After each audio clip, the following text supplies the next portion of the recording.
Hello and welcome to Fire Emblists, a series where myself and two guests create a top 10 list for any given Fire Emblem category. We reveal our picks one by one and yammer on for a bit about why that pick is in that position on our list.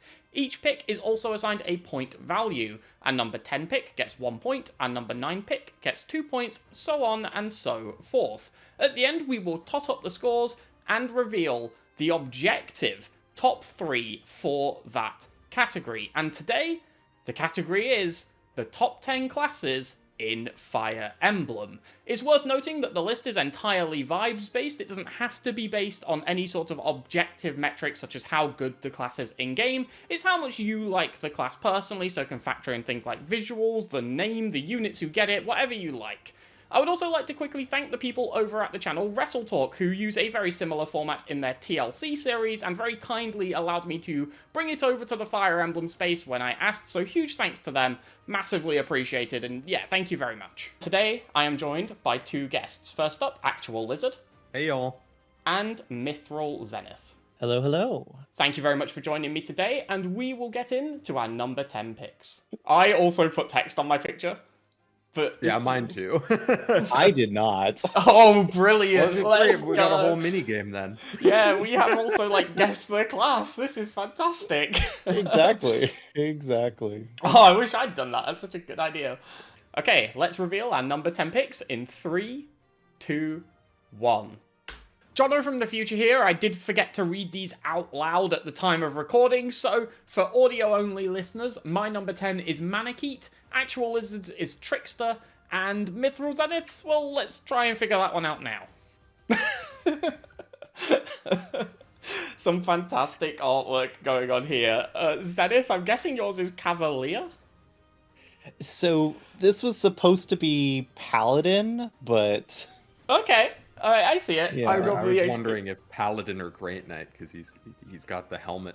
Oh, he's got the helmet. You're right. Yeah, I saw a brown horse. It could have been any, honestly. I normally associate paladins with like the white horse, so that's why I thought like Cav. Can't you tell this is a wonderful paladin? It is. In your head, which paladin is it? Did you have like a unit in mind? Because like when I drew my Manakete, like... I clearly had somebody in mind. I'm not gonna lie, Paladin's always Seth in my heart. Yes, but... same. The only blue paladin I could think of off the top of my head was Radiant Dawn Fiona. Oh no. Yes, this is Paladin Fiona. That is exactly what Zenith has drawn, and I'm sure Fiona is the reason why Paladin has made the top 10 of your list, right? Well, who's starting first in terms of talking, I guess? Feel free to kick us off. Wants to sell us on number 10 You first. feel free to kick us off. Alright, so my top 10 best worst list, honestly, there are a lot of ways to measure units. Are they statistically good? Are they like particularly fancy? Maybe you like their design. I mostly did my top and bottom 10 just on personal opinion and feel. This is a 100% vibes-based list. Don't, make no mistake about it. But I felt like I couldn't have a top 10 list without paladins, without the go-to standard, old, reliable. You're never really going to be unhappy with them. They do their job, and it's a good job. And it is fun to move units around with high move. And they also have some disadvantages when terrain comes into play. I just like paladins. They are a really cool class. I think they look great as well. And yeah, I should have said at the start that this is a completely opinion-based list. It's not based on like the best classes necessarily, or otherwise I think we'd all have very similar top 3s. But yeah, it's very vibes-based, and you can essentially put them wherever you want based on whatever you want, whether that be visual design, overall feel of the class, performance, a specific unit, a specific instance, a particular memory you have attached to them. Feel free to, yeah, go as you wish. But yeah, it's such just a... I think Paladin, like, the easiest way to describe it is, like, it's quite an iconic class, I think, for Fire Emblem. Like, with most games, you start the game and you get your Lord, who's relatively mediocre, and then the big Paladin, who at least normally carries you through the early levels. Even when the Paladin isn't great, like, say, like, Vander, like, he's still a huge clutch for those early levels. So I think they've become, yeah, just a very emblematic class of Fire Emblem, pun not intended. Ba-da-ba. I think I agree. Paladins are a super iconic class, and I think they also, if you're like me and you started in like the GBA era of Fire Emblem, Mm-hmm. is a pretty good run of games. for Yeah, Paladin. right? Marcus, Like Seth, it was for a Titania. while, like, you know, when I was thinking of like, oh, what's gonna be on my team, I'd be like, well, I'm gonna have 2 paladins, and then like, what else? Yeah. Are we all Sacred Stone Indeed. starters here, or... I started My with first was FE7. Path of Radiance. Okay. What were you, Lizard? FE7. Okay, so we've got 7, 8, 9. We've got a nice little string of games. I'm the FE8 representative here, I suppose, for my first game, which brings me on to my number 10 of Manakete and my miraculous drawing of Myr, who I couldn't remember what she wore, so she's wearing a blue jumper and black trousers for some reason. But this was the one that I changed last minute. So I mentioned like before we started recording, that I made a very last minute reordering of my list, and it was moving Myr and the Manakete class down to the number 10 spot, which was originally, I don't know if you can make it out there from the top left of that picture, it was originally at the number 7.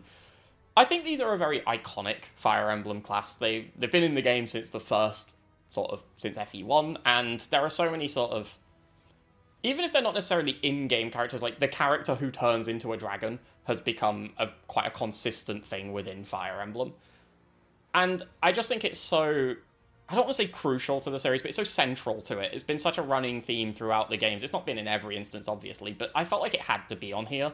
But when I really came to think about it, I'm like, I'm not actually that attached to any particular one. Like, there are some classes that when they're missing from a game, I'm like, that's not there. Like when I played Echoes and there's just no Axe classes, I'm like, oh, that's weird.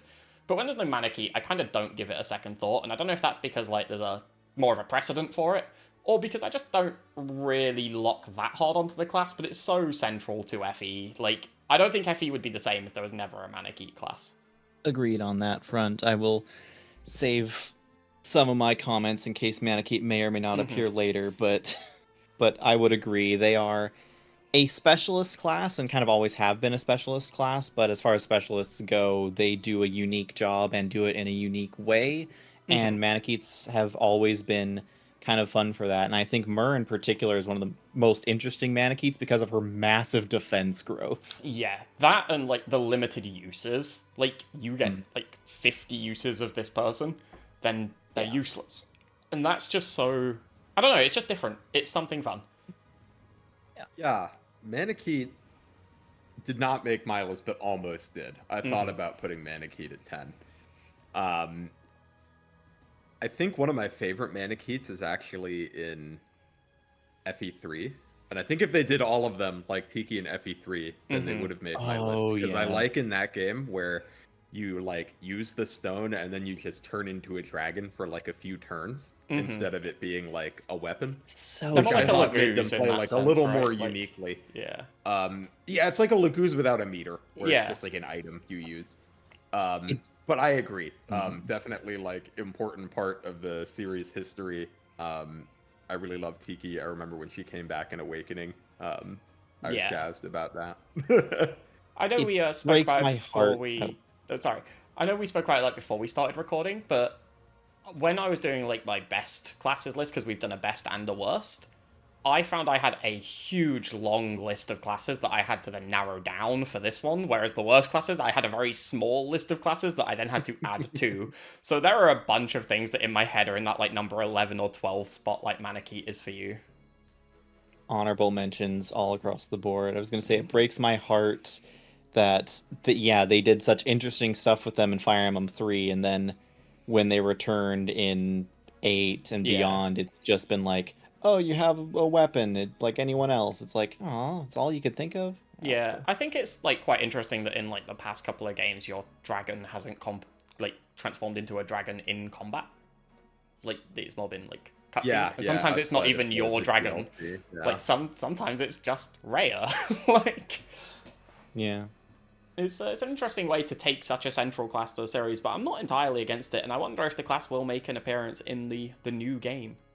Manakete and Paladin are very central classes to Fire Emblem. Let's talk about Trickster. Yeah, I picked a weird one. So I picked Trickster because I feel like it took them a while to get the thief promotion right. For a long time, thieves don't promote. Well, okay. They don't promote, then they do promote in 4, then they stop promoting again in 6. But then they do Assassin, which I felt like doesn't fit a lot of thieves. They also did Rogue, but you needed a super rare, super expensive item that's normally found late in the game to be able to do it, which made very little sense. All it does is make it so you don't have to carry a lockpick around. Yes. But yeah. Trickster is, I felt, where they figured out the thief promotion. It was, we took this utility class, and they were like, what if we just slapped more utility on it? Yep. And I think that works pretty nicely.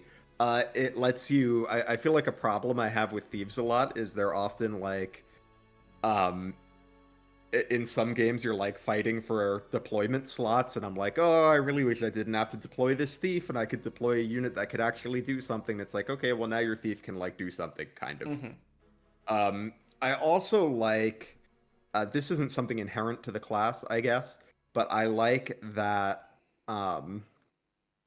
a lot of tricksters have decent magic, which also means that, like, in a pinch, you can give them 11 sword and they do, like, okay combat. But they don't do it all the time. So it's like, I like that the thief, good utility, and then it can do combat in a pinch, which I like. The only trickster I think I can actually think of is Yuri, because I haven't played Fates or Awakening, so I'm missing that entire block of games. The one that I'm thinking of is definitely Awakening gives you Anna, who is a trickster, who is a pretty great ambassador for the class. Okay. Anna's really good in that game. Top contender for like top 5 units in that game, according to like a lot of people. That's really cool. I really enjoyed when the Trickster was introduced in 3 Houses in the DLC, because to me that was just like, new class, nice. Like, I'd never seen this in Fire Emblem before at the time, and yeah, it's just a very fun class to use. I think Foul Play was a really interesting option to give them, in terms of like just an additional form of utility. And I think it's weird that, considering how much movement tech base 3 Houses has, that they added another one and it feels different and fun, and like it's got its own identity, and it gives Trickster its own identity as a result. Even if it's not the best class, I think a lot of people like using it because it's got that own little unique flair. In a game where a lot of classes can feel quite samey, they can all use the same weapons, you can put skills and combat arts on anyone you want, it gives it something really unique to itself. And it's not just a move that hits hard and has a flashy animation, it's something very nice, and just, yeah, really rises that class up in terms of why you would want to use it. Yeah, definitely. And I will also say, with the Awakening and Fates, I guess they replaced it with the Adventurer. Was I don't think Trickster was in Fates specifically. Yeah, I think it was just Adventurer was bow staff, right? Yeah, but Trickster being sword staff was very interesting, because it's thief sword staff, so you have naturally that decent magic in addition to a decent strength, and then like you said, just utility on utility, and it then feels like, well, I might as well deploy one, if I'm using a thief or if I need a healer. It's both in one unit, so you basically can have a dedicated deployment slot for utility, kind of no matter where you're going, and you're not really going to be missing anything.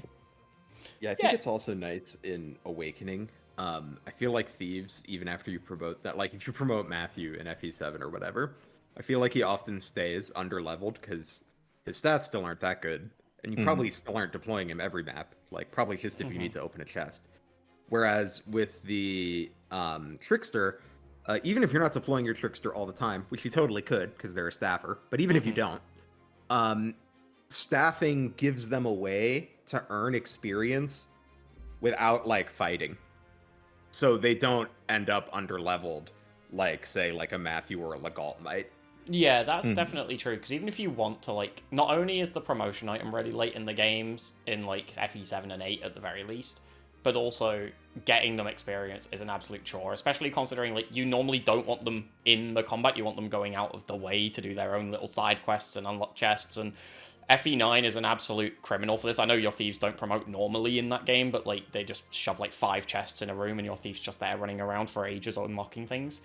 And yeah, it's nice that if in those later games they do have that option to level up a little bit easier, just to smooth that process out.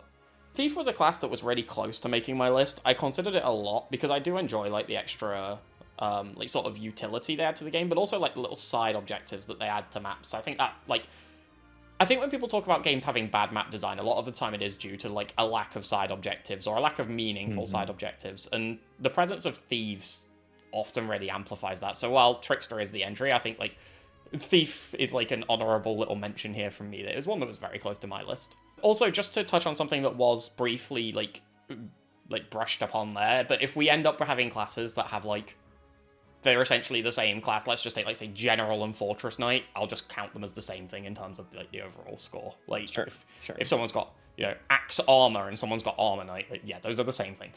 Like we don't need to be our like promoted classes are obviously different, but yeah, when they're basically the same. Which might come up if people have any magic-based classes on their list, because like they rename these things every 2 or 3 games and switch them all around and have some fun with it. So yeah, sages and druids and warlocks and all that other nonsense just kind of merge into one in my head. Okay, so let's reveal our number 9 picks in 3, 2, 1. Is that Wyvern Lord? So Wyvern Rider technically, but could be Wyvern Lord basically. Okay. Yeah. I mean, can't you tell? It's a perfect rendition of the FE1 sprite. I did forget to do this for the last one, but I'm just going to read through the entries. So we've got Wyvern Rider for MythrilZenith, we've got Paladin for ActualLizard, and we've got Cat for myself. So just in case, like, I realize this is a very audio-heavy video, so people might just want to put it on and then, like, wander off and do something else and have it as, like, a podcast almost, so it makes sense to try and facilitate that as much as possible. Yeah, I got to draw a cute little cat. That was fun. Yeah, Cat for me was it's more like what it represents than the actual class itself. There's nothing particularly about Cat itself that I really like, but the Laguz as an introduction was so cool to me.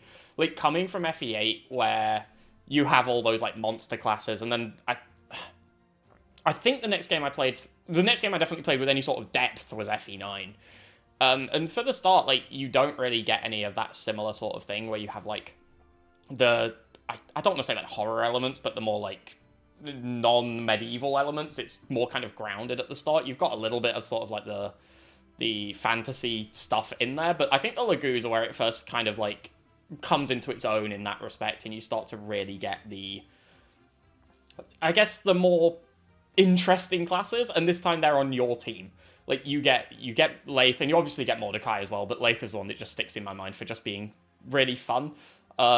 Just a fun character to get, and it's just nice to get something so unique. And obviously the Laguz are a key point. You could have easily had like Raven or Hawk in this spot as well, but for me, Cat is almost a Laguz representative here for the most part. There's some I'm less fond of, but we might get into that in a future list.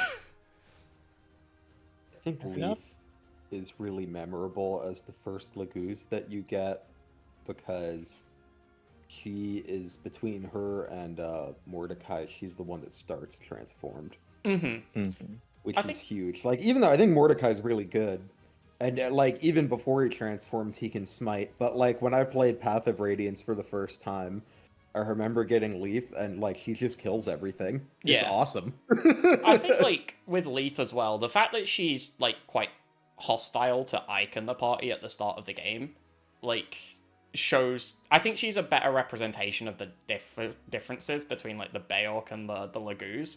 Mordecai is obviously a Laguz, but he's also just like a nice guy who's happy to get along and kind of like fit in that sense. I quite like that Leith is like very true to herself, and yeah, I think she's a good representation for what the Laguz are. Even if she's like a hostile character, it really does help to get across these people are not just, you know, humans with cat ears. They are a different culture. They are a different, you know, species essentially. And yeah, I think it's a good representation. I think that's always like stuck in my mind with Cat. I will be honest, Liar never crossed my mind when I put Cat on this list. Who? I don't know. She just automatically appears at the bottom of my deployment list. She's already on the bench. She's never seen my deployment list. Would you believe me if I told you I train her almost every Radiant Dawn playthrough? I would not believe you, but I mean, I could be convinced. Her and Fiona are my unreasonable training project. But you got some Fiona rep in Zenith's Paladin entry, so here we go. We're back in. We all have our unreasonable Zenith with training Fiona, reps me that with will- Liar. We are just the actual lizard representation here. But yeah, We all have our unreasonable reps, which will no doubt make appearances in our lists. So, I've only played Radiant Dawn once, and it was a Soul Link Iron Man with a friend who had also never played Radiant Dawn. We only did it on normal, but we lost a lot of units. That's not entirely fair. I lost a lot of units, which, as the Fire Emblem YouTuber between us, was rather embarrassing. But I was definitely the anchor of that playthrough. I think I got all of our healers killed. But yeah, I got Liar killed at the first possible opportunity, just as an intentional sacrifice. So, it was her or like Titania or something, and I'm like, sorry. I mean, she's pretty bad. Yeah. Radiant Dawn is a hard game, and she does not meet any of the stat benchmarks you want her to. No. I mean, I might not have played Radiant Dawn before, but I'd heard some of the, things that happen in that game. And Liar being bad was one of them. So, tell us about Jill. Jill, Minerva, trying to think what other ones. Mostly those two stick out in my mind for wyverns, which are Cormag. Oh yes, Cormag. Cormag doesn't have red hair, but Cormag, yes, definitely. So I brought this up a little bit with paladins, of their unit that kind of teaches you all the things that are important on a unit. Wyvern Rider does that without any fluff or extras. They're just like, I can fly, so I have good mobility down. I have really good defense, really solid strength. Speed can sometimes be shaky, but then you also can learn, well, maybe sometimes there are ways to make up for bad speed. Maybe sometimes the speed doesn't matter if you're one-shotting things. Har. Radiant Dawn Har specifically, but whatever. But I just like Wyvern Riders and Wyverns in general for a lot of different things. Also for the way that they are often integrated in the story, where the vast majority of the time when you get a Wyvern, it is because they are a defector from the enemy. Yes. And they are representing, here's the strongest the enemy has to offer. We'll let you have one as a treat. And I love the way that they handled that. And I think the only reason why Wyvern Rider isn't higher on my list is because it's really been soured from modern games due to reclassing and overabundance of wyverns. That is exactly the reason Wyvern Rider is not on my list.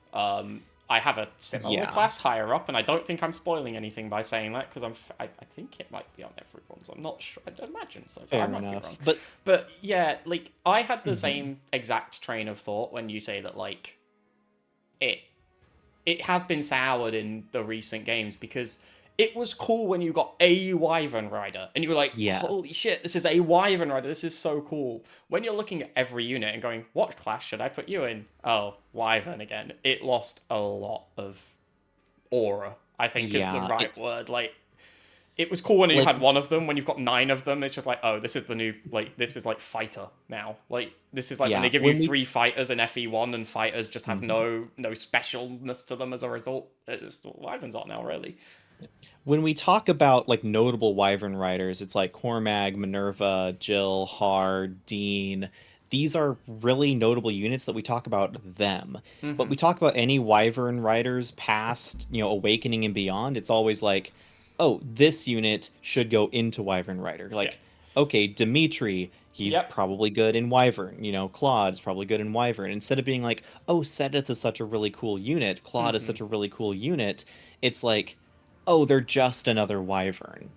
As if that wasn't, like, a good thing. But, yeah.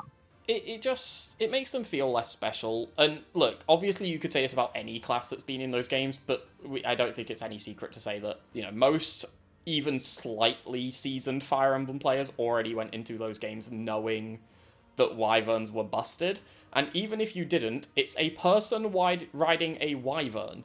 Like, if you have the option to click the class that is a person riding a Wyvern, a lot of people are just going to click that class for everyone, because it's a person riding a Wyvern. It can't quite compared to a dude who punches things, or a guy with an axe.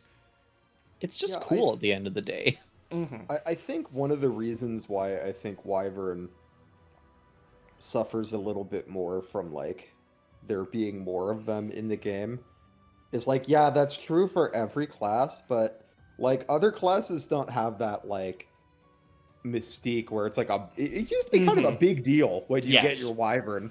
Like, So much. but, like, you get Minerva, and who is probably your first promoted unit that isn't Jagan. And she's the leader of the White Wings. She's been built up to. It's like a whole thing. Whereas now you still get good Wyverns. Like, Camilla is great, and Ivy is great. But the part that is great about them, like the class, like, I don't know, the Wyvern, like, doesn't feel as unique to me. I'm like, okay, Ivy is great because she is a Wyvern mage. Yeah. Yes. Camilla is great because her stats are disgusting. Whereas, like, it used to be for me, like, oh, this might be the only Wyvern I get. Yes. And I think, like, it also used to be, like, a character thing as well. Like, not only is this person, like, strong in terms of stats, but they've tamed and are riding essentially a fireless dragon.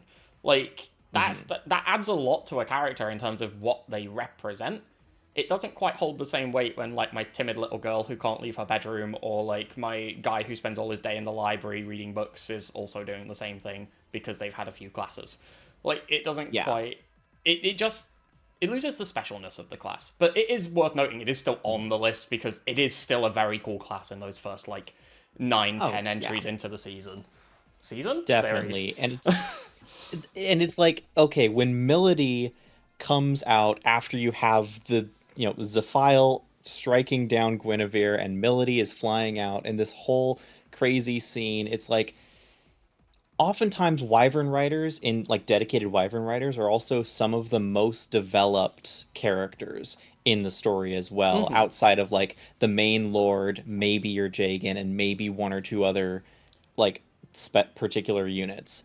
The Wyvern rider has the most development on both sides of the field. I think that's what I was just going to say when you said that, because it's just occurred to me that, like, you mentioned earlier that they start as enemies, but they're not like a Joshua. They don't show up in that map. When you look at characters like Jill or Cormag, they've been in the game for a while before you get to recruit them as well. There are obviously guys like Heath, I think, who just shows up and you get him on that mission, but, like, a lot of your Wyvern riders, you're absolutely right. Not only are they recruitable enemies, but they're recruitable enemies who've been present for quite a bit. And then you can snag them, and you're not just getting an enemy, you're getting a character. Yeah, and even Ivy, to an extent, has that. I'd say the FE7 version of that is Veda. Oh, that's very true. Vida has more of that, yeah. Definitely Heath, is literally just appears, and I forget he exists most of the time. Oh, I use him well, so and he much. also He's so fucks strong. the trend where like Heath joins, and I mean, you give him a few levels and he's a beast, but, like, he's not like the previous ones where they join and are, like, immediately a monster. Yeah, I think Heath does get, like, a really good introduction though, because you do get him and then are immediately flung into a desert, and it's like, oh, yeah, I appreciate having you right now. Like, map wise, definitely, but character wise, he is just like another kind of I'm here unit. You're definitely right. But wow, we're only 2 entries into this one. Paladin, EXP Thief. I'm gonna be quick on this one since we already talked about it.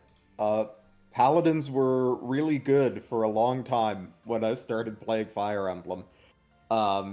Besides what I said earlier, I also just think they play really well in games that have a lot of strong utility mechanics like rescue or even pair up, which tend to be the games that I like to replay the most, so that's a big plus for them. I also play a decent amount of FE4, and if you've ever played FE4, it sure is nice having a horse in that game. It sure is. Yeah. What do you mean there's no paladins in FE4? There are Lord Knights and Duke Knights, and there are no paladins in that game. FE4 had to rename every class for no reason. Yeah.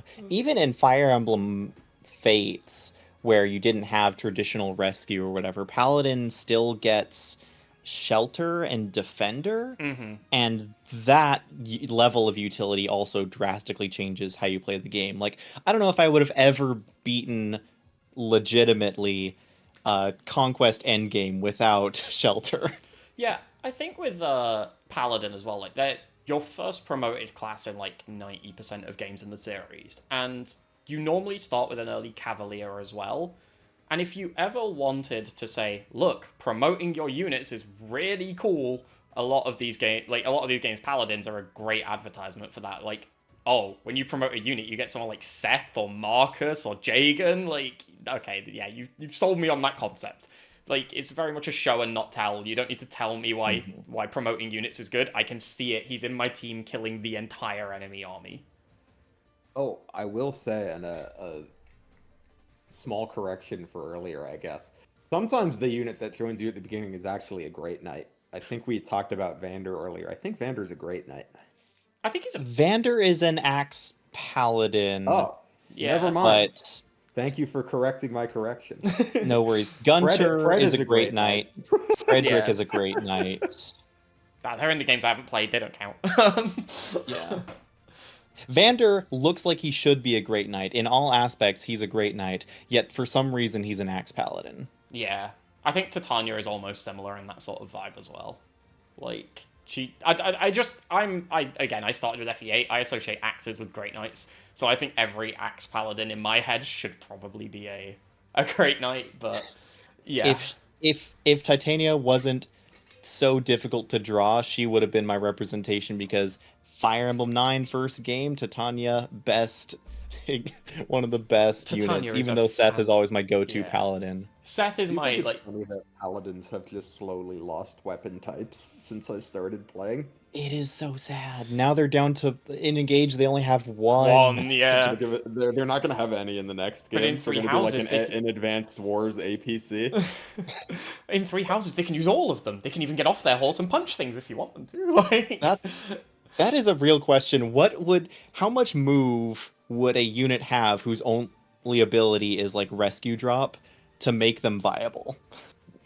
Honestly, I would use a unit like that with like 7 move, I think, like rescue drop. And it depends on the game, right? Yeah, in like true. FE8, like it would have to be like 13 or something. But if you could rescue drop in like, I don't know, FE12, anything. I would take anything.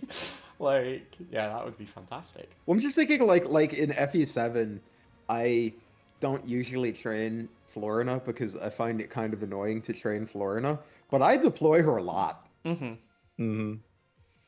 So, is there anything, like, I guess, obviously, they're on your list, they're a class you like, but is there anything that's sort of preventing them from being higher? I guess for both of you, because I don't think I asked you this question either, Zenith.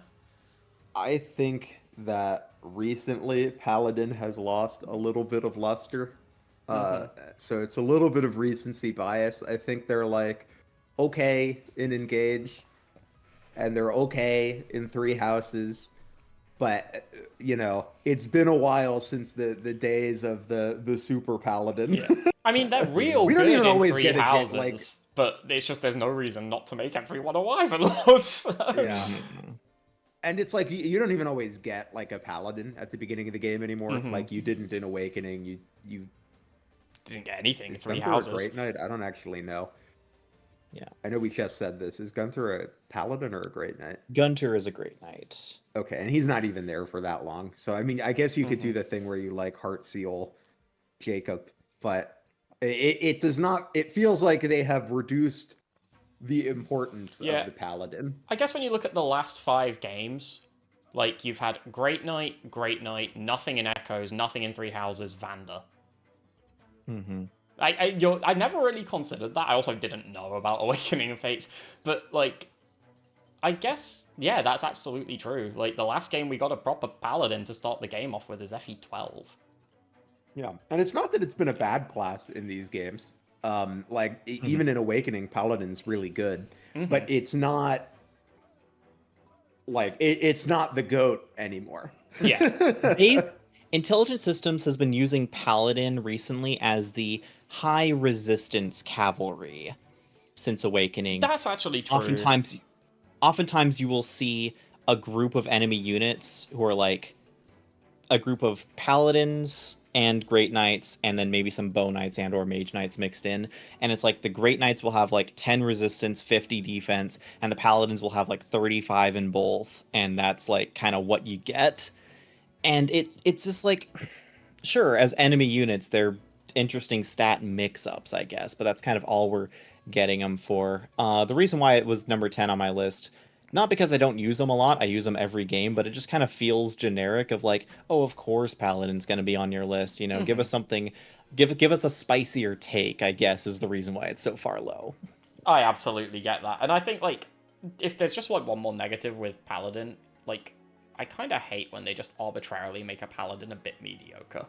Like, Isadora feels like she just got tanked for being a girl for no real reason at all, because, like, it just almost felt like they wanted to downplay Paladin a bit when they did that to Isadora. Although I know they do it to, like, every woman in GBAFE, and it's kind of a recurring issue in that game, but yeah. It rubs me the wrong way when they just, like, I don't know, arbitrarily feel like this is a class they wanna downplay. Yeah, I love Matilda, but it kills me how low her starting HP is. Okay, so on to our number 8s. Let's send in 3, 2, 1. Hey, we've got a match! Let's go! Let's go! So we've got me. I know what yours is, Mithril. That's a good one. Yeah, so we've got me with Berserker, ActualLizard with Berserker, and MythrilZenith with what I assume is Hero. Yes, it is Hero. It's a very good representation of a hero. It's a very good representation of a Garrick. At least I assume it's Garrick. Is my hero. Yes. Our first match is in the entire series. It came pretty early as well. I didn't really know if we would have any, because this is such an opinion-based list. Like, I didn't know if we'd have any picks that lined up, and we get one straight away. I guess that's what, have we just hit our C support now? Is that what a match is? Is that our first, like, yep.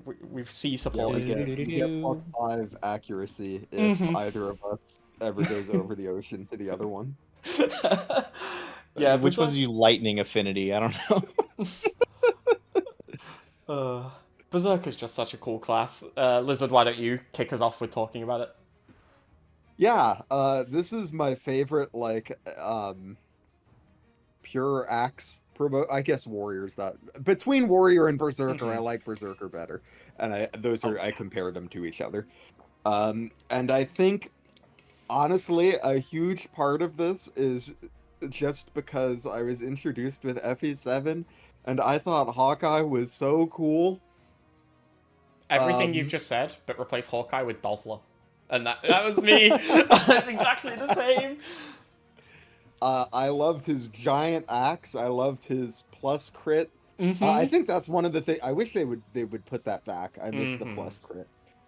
Because I really like seeing my axe unit do like 90 damage to an enemy that has 17 HP. It's so cool.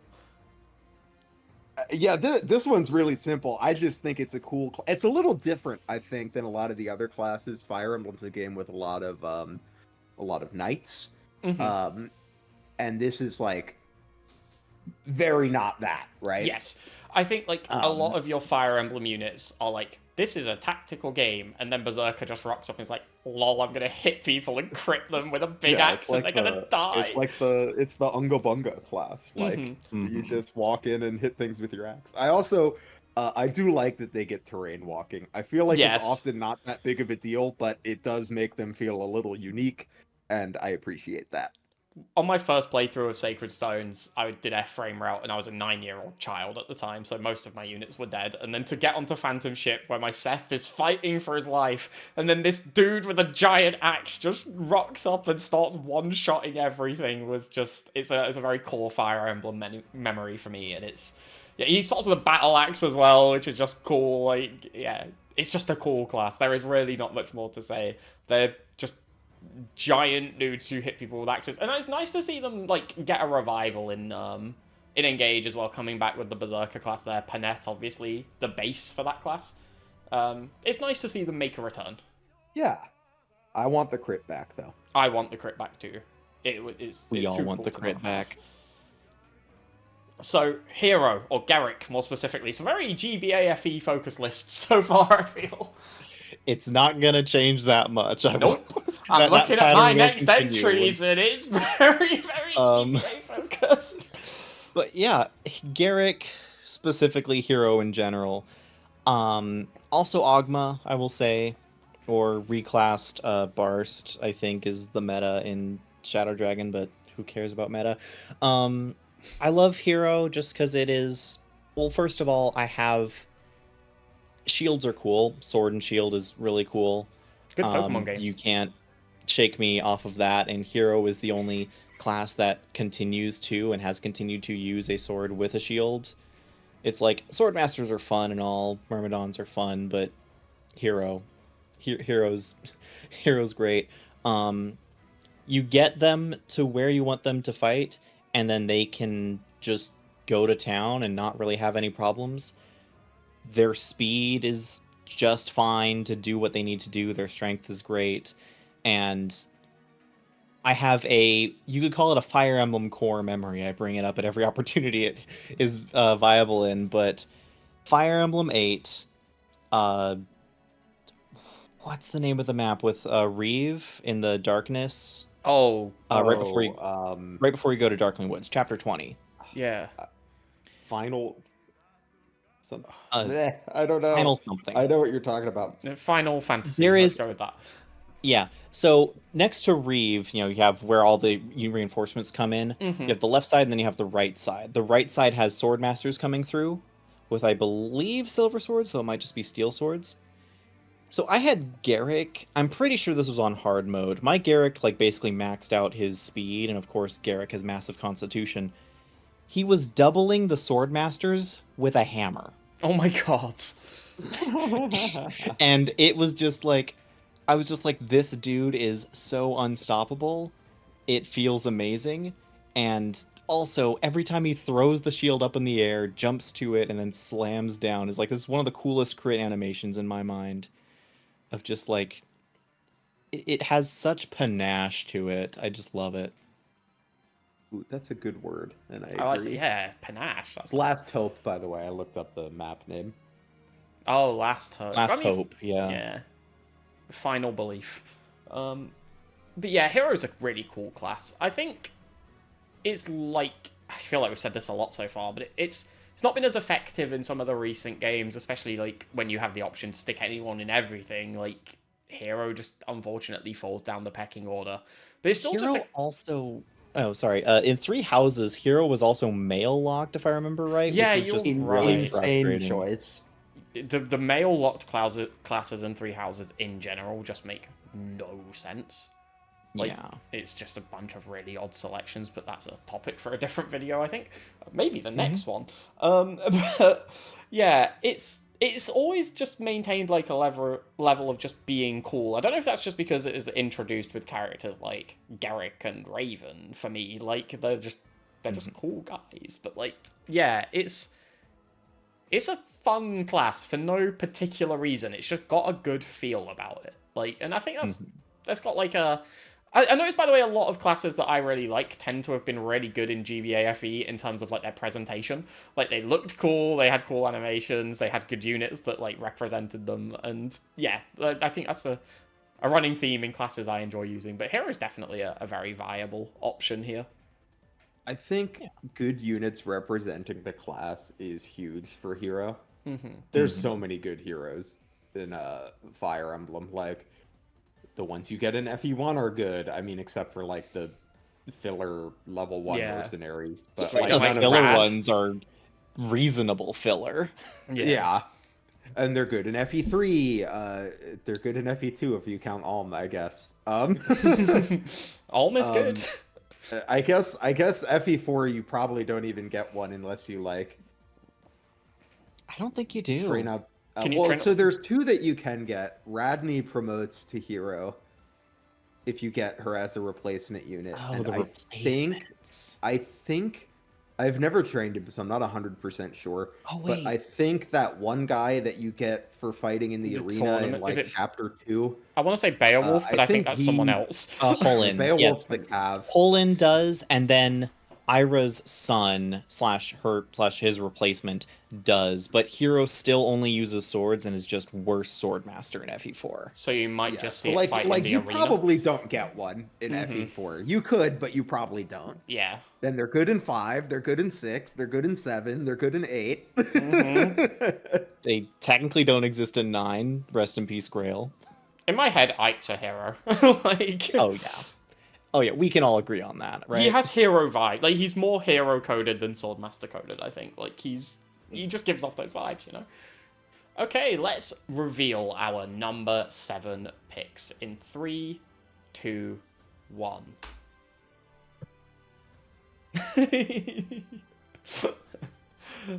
So, from myself, we've got Summoner. From Lizard, we've got Thief. And from MythrilZenith, we have a man on a horse with a bow. I assume it's Bow Knight? That's got to be Bow Knight / Bow Knight / Nomadic Trooper. / Nomad Trooper, but I'm not gonna risk offense by trying to draw Nomadic Trooper, so it's a Bow Knight. Well, speaking of risking offense with your drawings, fun fact, my drawings weren't coloured in until I got to Summoner, because when that was plain white, it did not look like a good representation of anything that's in Fire Emblem. It looked like something else entirely. So that's when I made the decision, let's colour in my drawings. Yeah, probably for the good best. choice.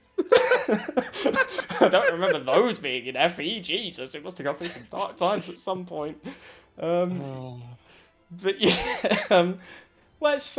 I guess I don't mind kicking off this one. Summoner is just unique and cool. It's such a fun, different class that, like, when you get to that stage in a game, you feel like you've kind of seen a lot of what the game's going to offer you, and you sort of know you're going to get. Especially me playing as a child at the time, I wasn't really expecting anything new. I thought I'd understood the game at this point, and then they give me Null. And because all of my mages were dead, because 9-year-old me was not good at any video game, let alone Fire Emblem, I had guiding rings to spare, so he got given one of those ASAP, and then he could spawn little dudes. And even at that age, I was playing a lot of RTSs and things like that, like Age of Empires and Empire Earth and Cossacks and whatever else I was playing, but then Red Alert. So the opportunity to spawn a dude was right up my alley. And you just get this little guy with an axe who can just go and fight things, and it's just so cool. It is. It really is. Summoner did not make my top 10, but is definitely an honorable mention for just what cool stuff they allow you to do, even if it's just lure and sack strats. I think Fire Emblem is almost at its best when it gives you more tactical tools that aren't outright, like, you win the map now. Like, Warp can get in the sea, but, like, things like this are just so fun, because they give you new ways to solve the puzzles in front of you without completely ripping them apart. And, yeah, I just think it's a class I appreciated as a child, and it's a class I've continued to appreciate more as I've grown older, and it's something I look forward to playing FE8 to use a Summoner. Yeah. Teenage me would not have beaten Lagdao Ruins without summoners, specifically for some of those floors with the really obnoxiously placed Gorgons. Yeah, they're great. Even just being locked to arguably the worst magic type, it's like Flux is all you need. Yeah. And just learning about all the things you can do with Phantoms, learning they can fly, that they're flying units, you know. Learning they can spawn with devil axes or tomahawks. Yes. It's as you level up. It's so cool. There's a surprising amount of depth and strategy in just the idea of, hey, here's a 1 HP free unit for you to use, and if they die, you can bring up another one. And I enjoy them more than the summons that you get in Echoes. I don't know if that's like a controversial opinion or anything, but I just think there's something about just getting one little dude who you can use how you want to. It's just good. Like, it's just fun. There's just something about it that's fun. Maybe hot take, but if they didn't get 10 experience on summoning a unit, I don't think I would have used them as a kid. That's possibly true. It's a very nice advantage for them to have. Also, I like how it's like, even within the context of FE8, where you can normally have quite a lot of whatever you want, you get like Null, and if you went all the way through to training Ewan and took him down the right path, you get Ewan too. But otherwise, you're just like, Here's Null. Yeah, sure, he can be a druid if you want, but like no one's clicking that option. Like you see summoner and you click that button. 1 luck, 8 speed druid. Let's go. Let's go. Yeah, the existence of Summoner makes Null a lot more interesting because if Null could not go Summoner, people would think that dude sucks. Like, Yeah. What if is you this, had Sophia to put 3? him in Druid and do combat with him, people would be like, "Oh my god, what am I doing?" Yeah. He comes at a really good time in the game as well. Like, a lot of your units might have died at that point, especially if you're on like a blind playthrough and you're not reloading. Like, he just comes at a time in the game where you're like, oh, I could use some reinforcements. Oh, this guy gives me all the reinforcements. Brilliant. Mm-hmm. And the few times that you have abilities to get other reinforcements like Tanith in Path of Radiance or whatnot is also very interesting and makes those units more unique. And Yes. I can't help not that I condone any Fire Emblem 6 remake hacks, but my goodness, if Sophia was able to be a summoner instead of just a druid, she might actually be worth training just for the experience of having a summoner in FE6. Mm-hmm. Oh, that would be so fun. I wish this class was in more games, but I also quite like that it's not, in a way, as well. Summoner would lose a True. lot of mystique if my entire army could become them in 3 houses. Like, Yeah, it maintains being special by being unique and being rare. although if in And 3 I think houses if they it did replaced bring like, it back, yeah, you just make it like a dancer, right? You're like, or if you it can't replaced make like, a bunch of these, you get one. yeah, if you replace like Dark Bishop, because you can only get so many Dark seals to actually promote people into them. From That killing them, would have made like, Dark Bishop worth it. yeah, that would have And been not fun. poison. Because it's also like the inverse of a faith class, right? Like, rather than healing people, you're fucking spawning zombies. Like, Yeah. why didn't they do that? Okay. Excuse you, they're phantoms. Oh, that's so true. They are not zombies. No. We're killing the zombies in 3, although those are revenants. No, those are different too. Mm-hmm. Yeah. So, Thief. I feel like we covered Thief a fair bit when we spoke about Trickster as well, but what's so what about I Thief puts it higher? specifically mean the FE5 Thief. Mm-hmm. The thing that makes Thief particularly... I like Thief in general, but the thing that makes the FE5 Thief one of my favorite classes in the game is that they add on stealing weapons, including weapons that are currently equipped by the enemy. Oh my god. And capture baiting being a thing, because it makes thieves weirdly really good at fighting mages. Because like you can have your thief put nothing in their inventory. They walk up to the mage. They take the only weapon the mage has equipped. That mage is now doing nothing. You may as well have killed them already. And your thief isn't even in danger because since your thief does not have an item equipped, on the enemy phase, someone will just run over and pick your thief up. Oh my god. And then they will have a speed debuff because they're carrying your thief. So you're on your player phase, you just whack that unit on the head next turn. They drop your thief. Your thief steals another tome. It's awesome. But also, I really like how Croatia definitely has so much focus in the early game on like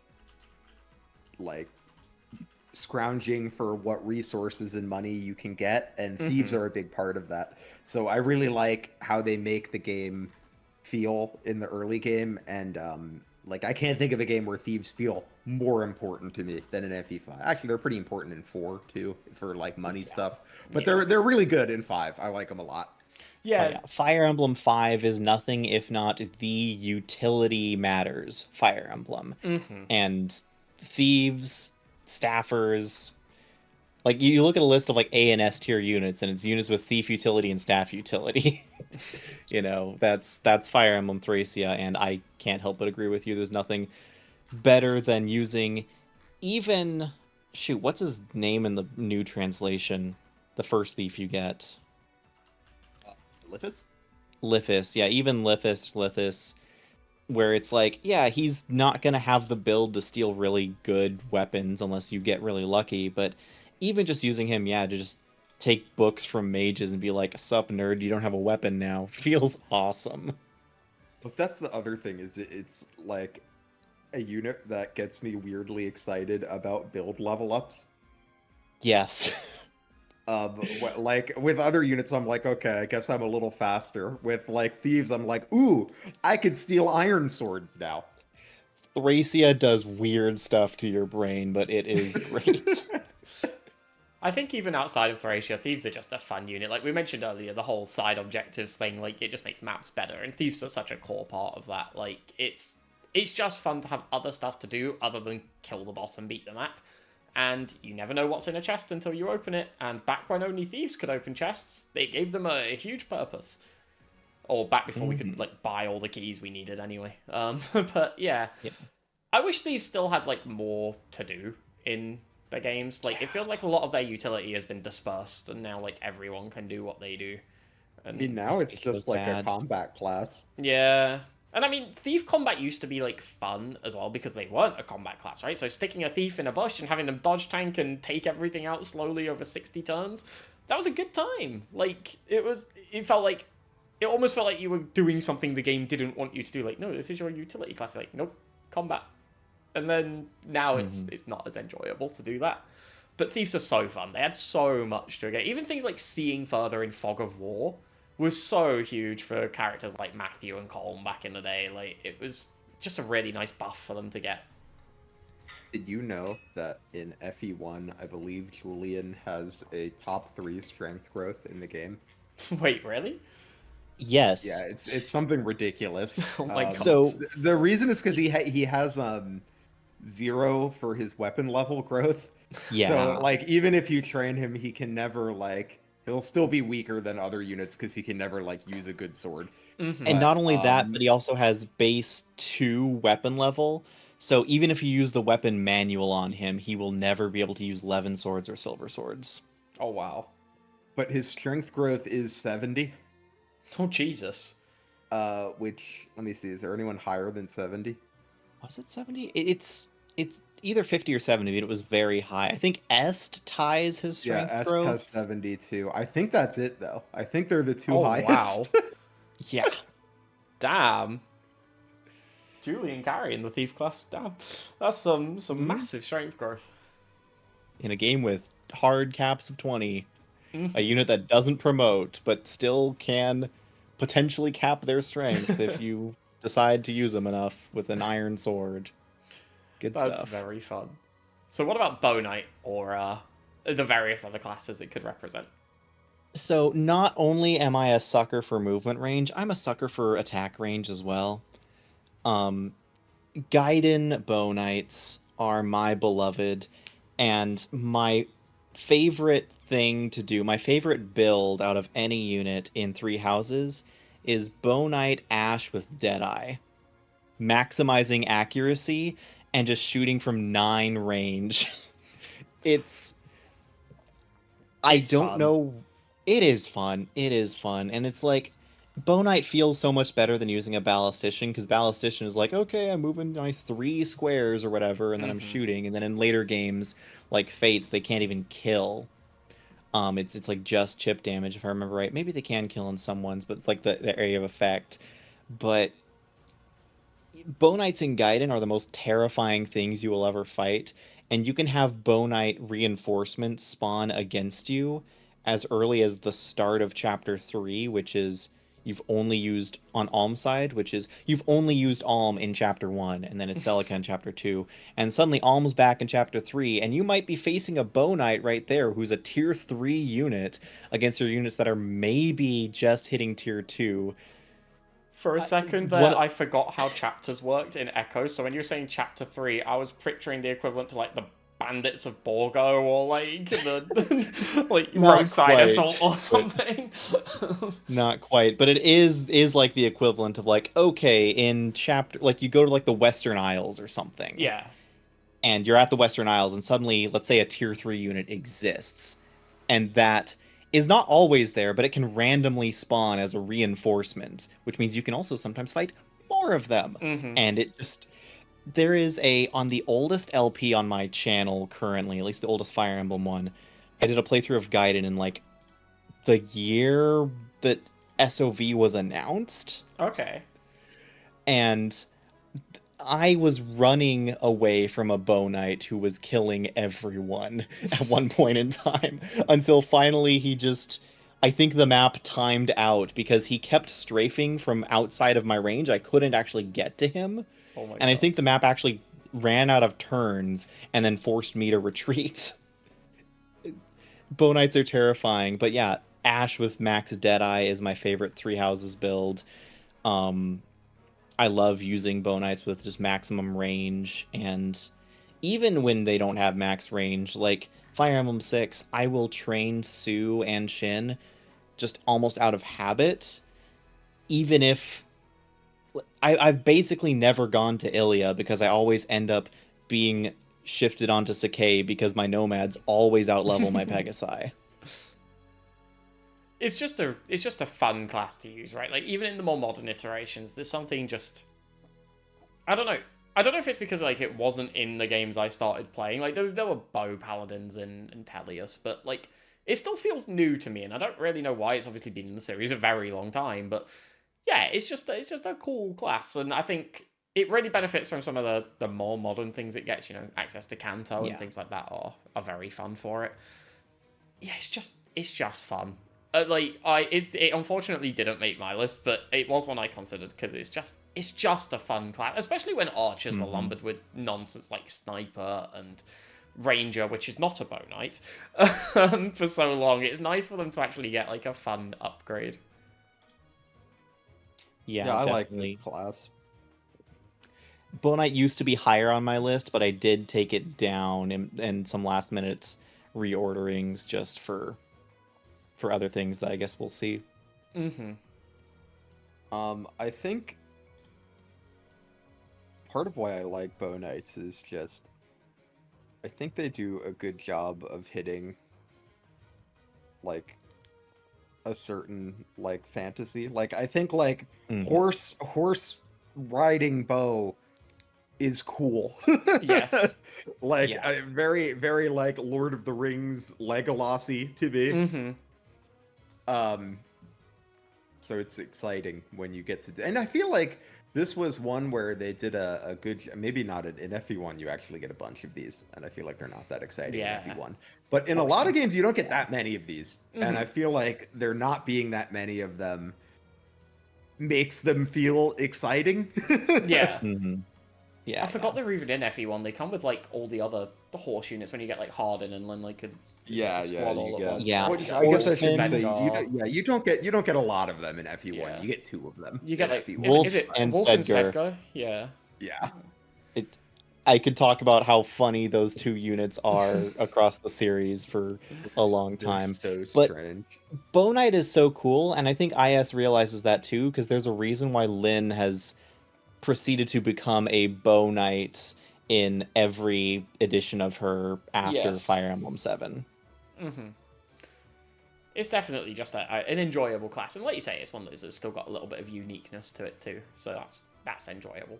So moving on to our number 6 entries, let's reveal those in 3, 2, 1.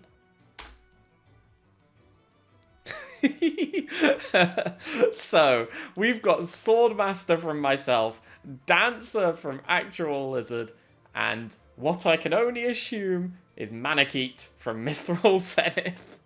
Got it in one. So fantastic. At least she's not wearing a blue jumper and some trousers in your drawing. That's quite a significant improvement. She's still not super happy to be here, though. Why don't you kick us off with talking about Manakete? Sure, we've talked about Manakete a little bit before. It shouldn't be too long. But I just think they're really cool. I think they're really neat. And it frustrates me a lot what they did with them from Awakening onward, of just turning them into a, hey, this unit just has locked 1-2 range, where it's like, you could have done more interesting stuff, but you decided not to. I think that having the idea of having an anti-dragon, or in Mur's case, anti-monster specialist, can be useful when you are fighting a lot of them. I think that really it's Tiki and Mur carry the class hard for me for this rating, where all the other Manikeets, like Awakening Tiki, Noe, and whatever else you'd call Manikeets beyond that, drop the ball a lot. Mm-hmm. Because I like the idea of, here's a unit that you get fairly late into the game. You have opportunities to train them if you want. If you do, their growths, at least in Mur's case, can be insane. But they're also either limited in how often you can use them, or limited in what ways you can use them, or maybe they're just not very good versus the human enemies. And then at the end of the game, they show their true power in being like, hey, this unit will one-shot nuke these things that are going to give all of your other units so many problems. And it's like, I find that really interesting. I find it interesting that in Fire Emblem 3, Tiki is the only unit whose defense matters against dragons.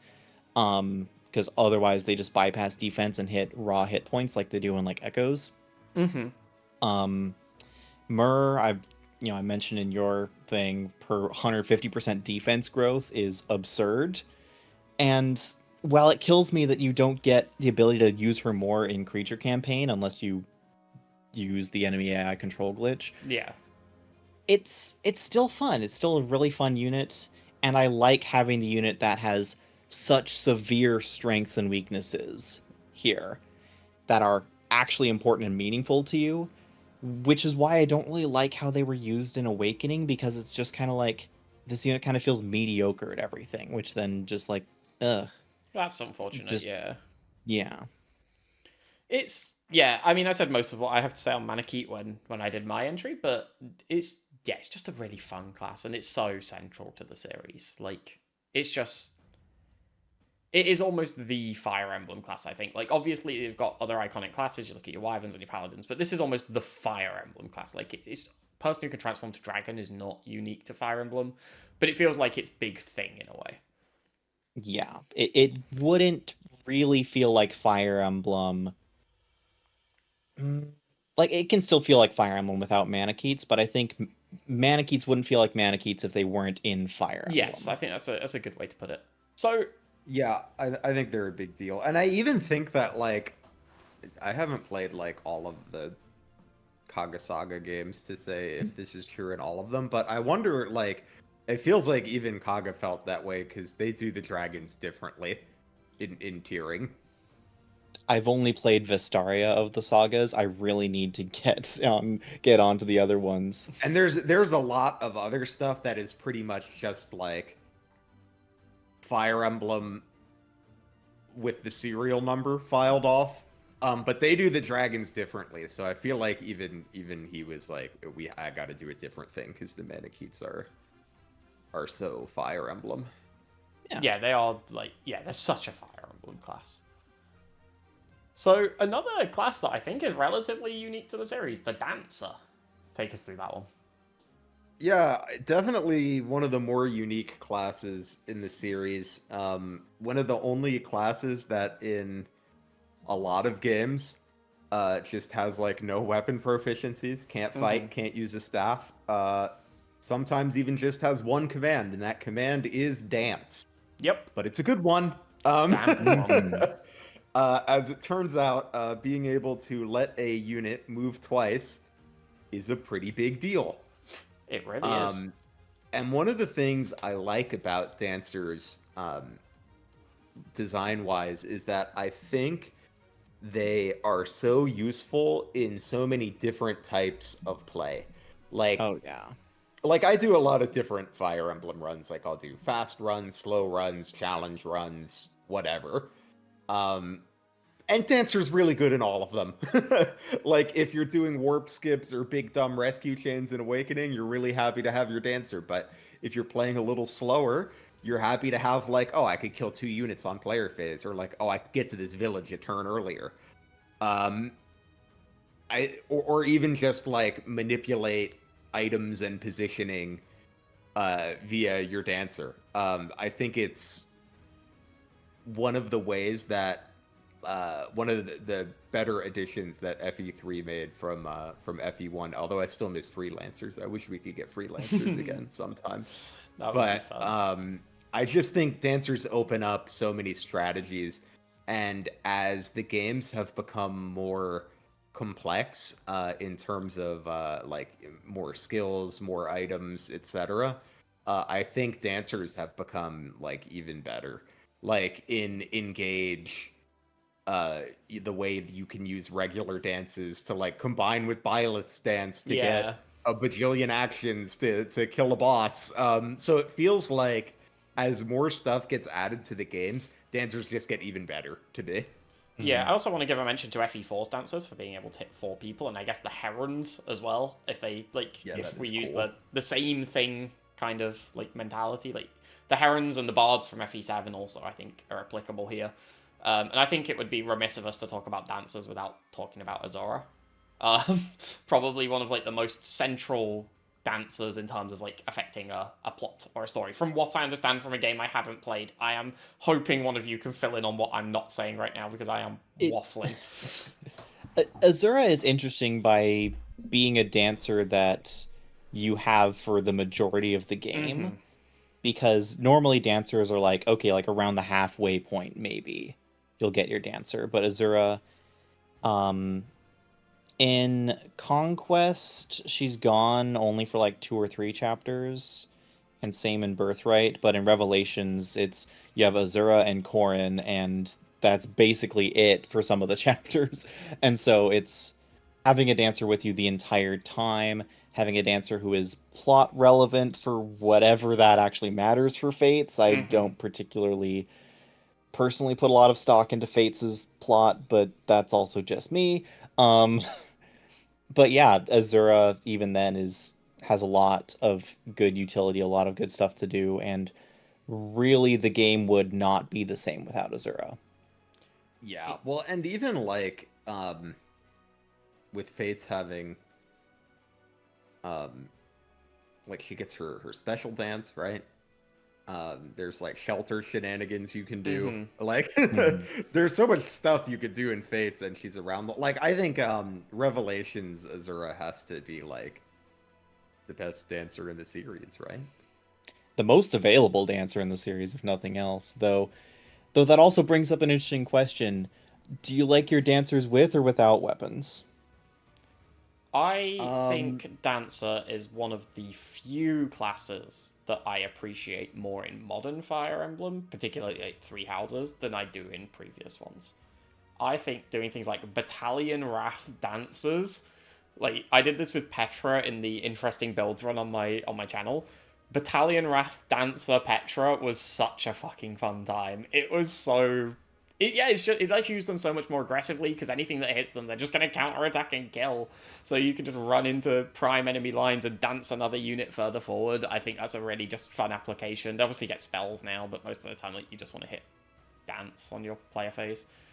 And the other thing is, like, as they've gained access to weapons and things like that, they're one of the very few, not even just classes, but things that I think the devs have recognized. This thing's really strong and really unique, and it should be kept that way without being, like, too much, if that makes sense. Like, we've obviously gone through various iterations of warp, from when you could warp anywhere to warping back to your castles in FE4 to now it's a limited range. But warp has fairly persistently, outside of the FE4 example, been relatively broken, and it almost feels like that's not quite been, I guess, addressed in a way. Like, it's always felt like this overpowered thing that if you use it to its full potential, you can break basically any game it's in.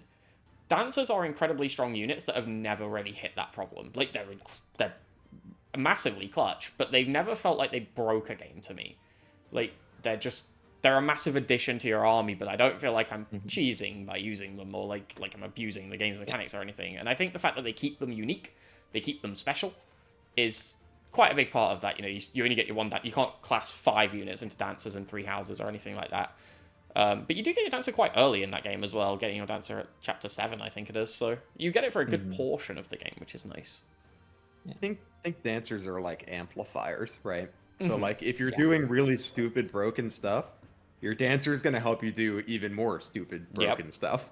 But if you're not, then your like just using the dancer is not going to suddenly win you the map in one turn. Yeah. If you're not already trying to do that. Exactly. Yeah. It's essentially just like, do you like your best unit? Sure. Do you want to use them twice? Go ahead. Like, the dancer is definitely a skill multiplier and a force multiplier for players. Of like, there's a reason why a lot of new players don't really use dancers, and there's a reason why people who played a lot of Fire Emblem swear by dancers and will, chop their army's leg off if it means adding in a dancer. Yeah.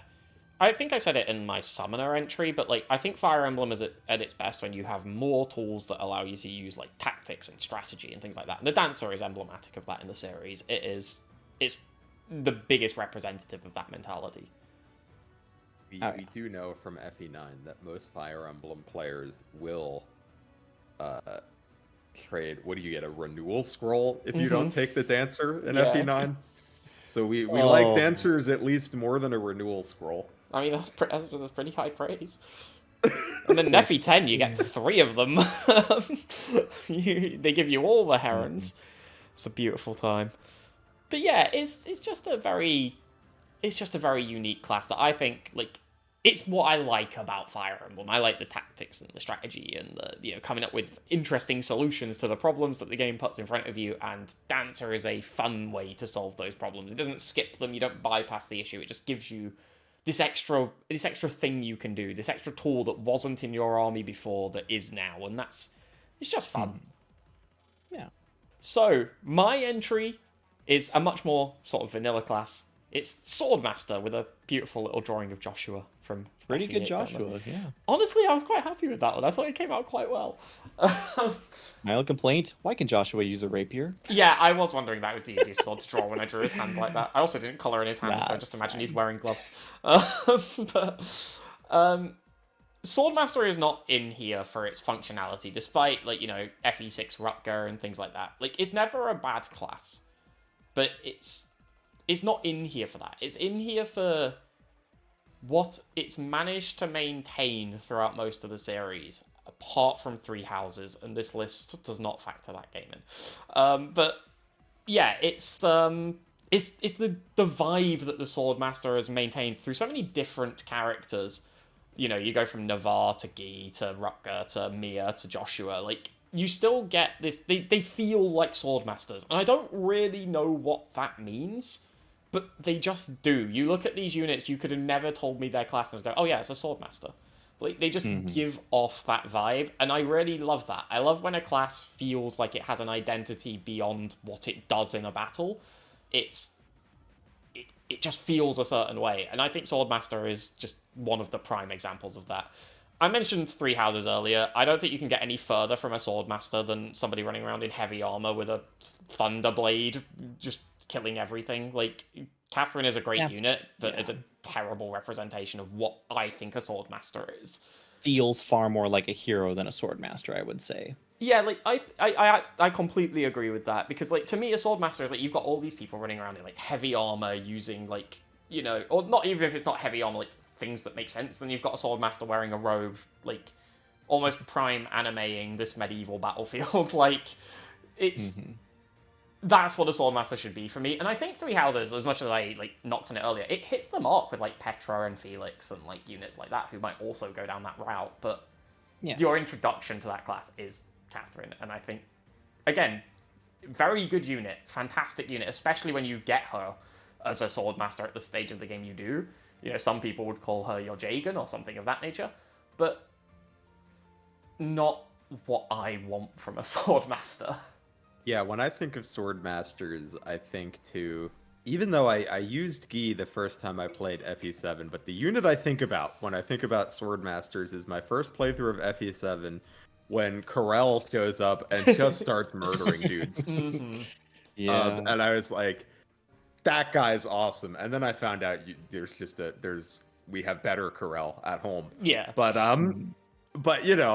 I didn't know that at the time. So at the time, I was just like, this guy's sick. Yeah. And to me, that's what Swordmaster's all about. He's just... Yeah. And when I mentioned earlier about, like, it feels like a class, like, that has an identity, is when you think of units like Joshua or Marissa or Felix or Petra even, and you think, oh yeah, they're Swordmasters. Even though you could put them into other classes. Like, it's just... The class gives off a vibe, and yeah, that's what I just love that about it. Totally, yeah. And there's, like, if you want to see, Swordmaster at its peak, you play FE6. That is, you play FE6 because it is the Swordmaster game. Absolutely. And something else I will say is that as much as people love to make fun of Swordmasters for being like the quote edgy class, I think the Last Promise in Kellic has a lot to do with that, with poisoning the well, as it were, of that. But as much as people love to kind of diss on that, I think it's also telling that people love Myrmidons and Swordmasters just in general. Any list of like favorite units or favorite classes, most of them will include at least one A Mia Swordmaster or a or Myrmidon. Joshua or something, yeah. Like... And I've seen, like, anytime I put out a video or whatever on any other class, it's like, okay, sure, we have this. And then for some reason, Myrmidon, no matter what it is always like double the views of everyone else because people just love them some Myrmidons and Swordmasters. Even if they agree that in certain games they're not that good, they still love them. They don't care. I think, like, the thing for me is, like, even the classes that play like Swordmaster don't feel like Swordmaster. Like, even, like, the Lord classes, No, like, Lynn doesn't feel like a Swordmaster. She's her own thing. Like, I don't know. This class is just so... I think a lot of classes over the years have either lost their identity or gained a new one.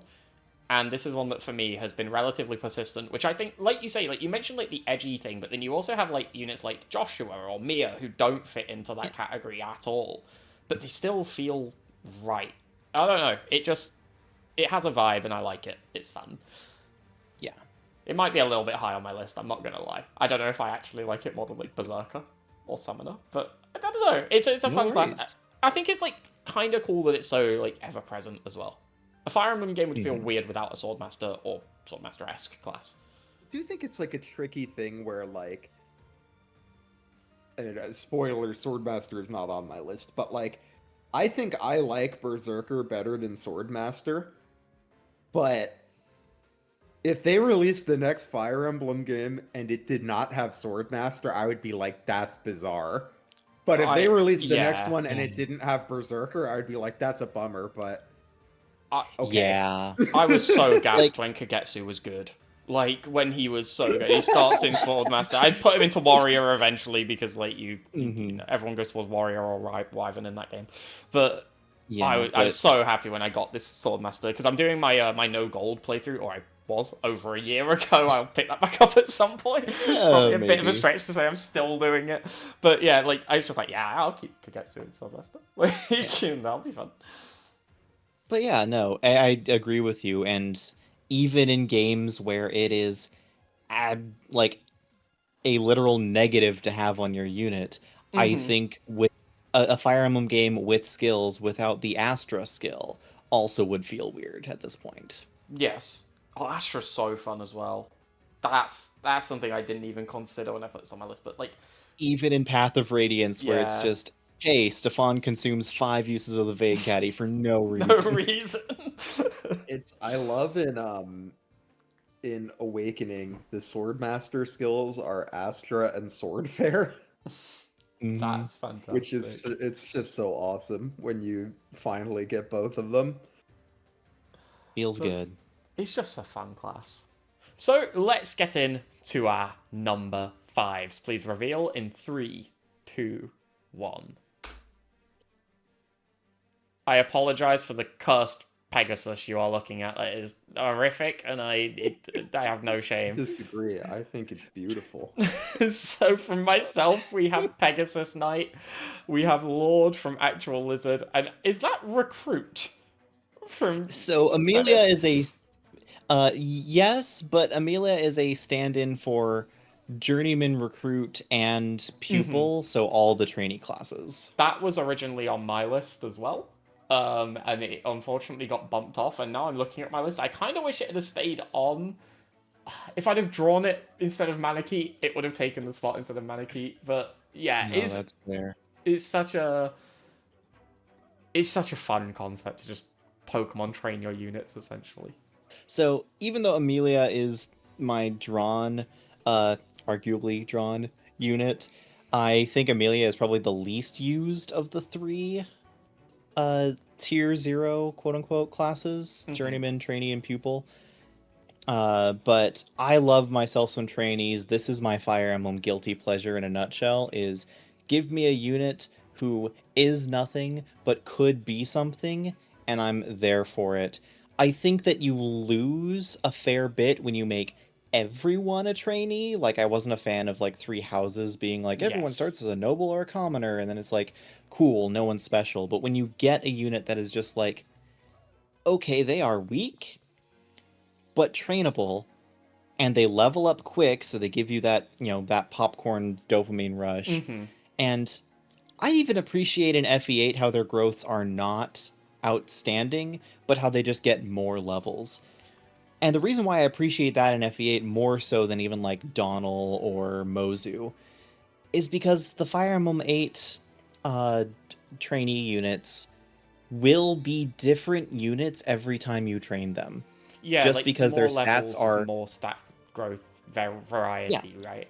higher variance. I call it Mm-hmm. the stat lottery, the level up lottery a little bit, of they get to play the level up lottery more. And since a lot of their growths are between like 30 to 40%, I want to say, for a lot of their stats, you're never guaranteed anything with them.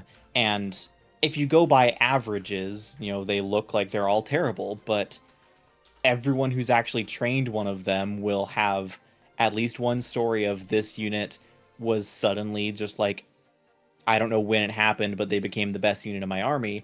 And they'll also probably have a story of like, this unit never got off the ground. I couldn't do anything with them. I tried so hard and they ended up just wasting all my experience. Yeah. But I love that about them. And I love that experience of, you're opening a gift box. You never know what you're going to get, but it's going to be fun. Yeah, there's also the fact that they're like in FE8, right? So you can use the Tower of Olney or the Lagadu ruins to train them up, but you can also not and just train them naturally through the course of the game. And obviously with Ross, that's way more viable. But if you manage to do that with Amelia or Ewan, it feels like an accomplishment. Like, and Yeah. you get rewarded for that no matter who you do it with. Like with Ross, you get like a really cool Berserker. He's an absolute powerhouse through the early and mid game. With Amelia, you get another Paladin. No one's going to say no to that. And with Ewan, you can get another Summoner. Like, that's... Even if you don't make him a Summoner, you're getting a great class like a Utility Mage. Mhm. Like, but you can get another Summoner. That's fun. Yeah. Yeah, I like what you pointed out about kind of like the slot machine aspect of them. Because that's, I think, the thing that makes the FE8 ones a little, like, more fun to me than maybe some of the other ones in the series is the, that aspect of them where they have, like, okay, you got, like, your 10 quick levels, Mm-hmm.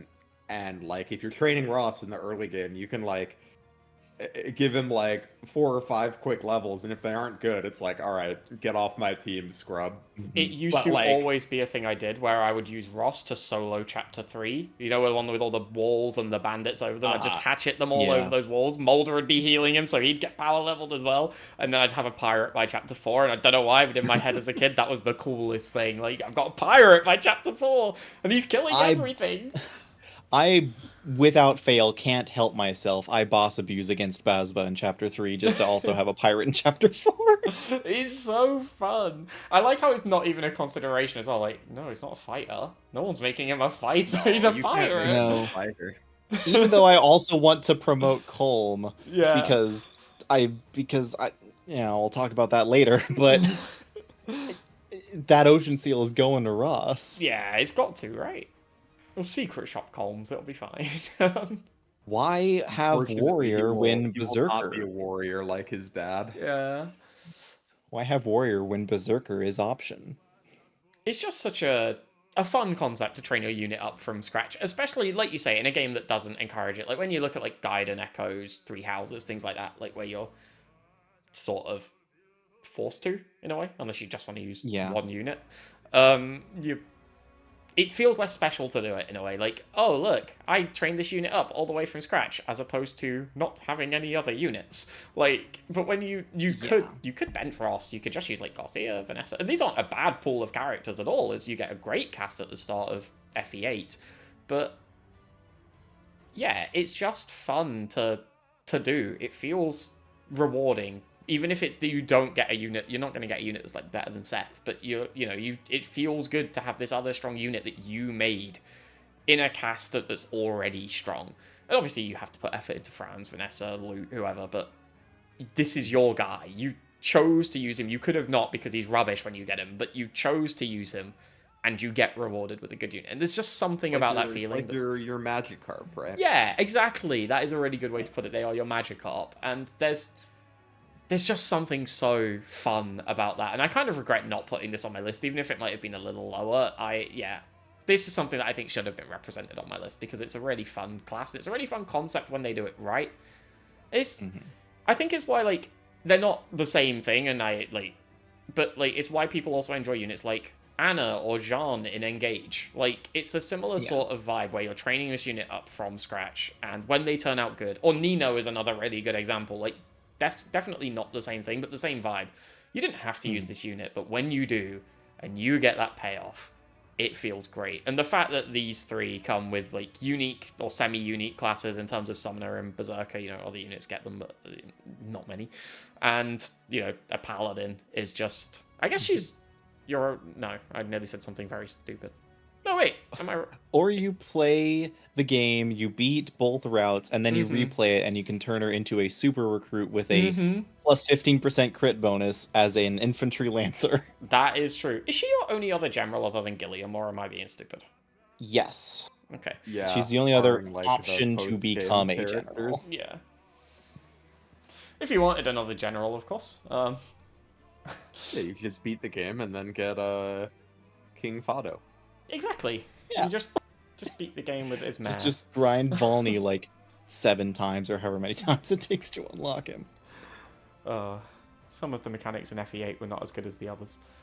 So...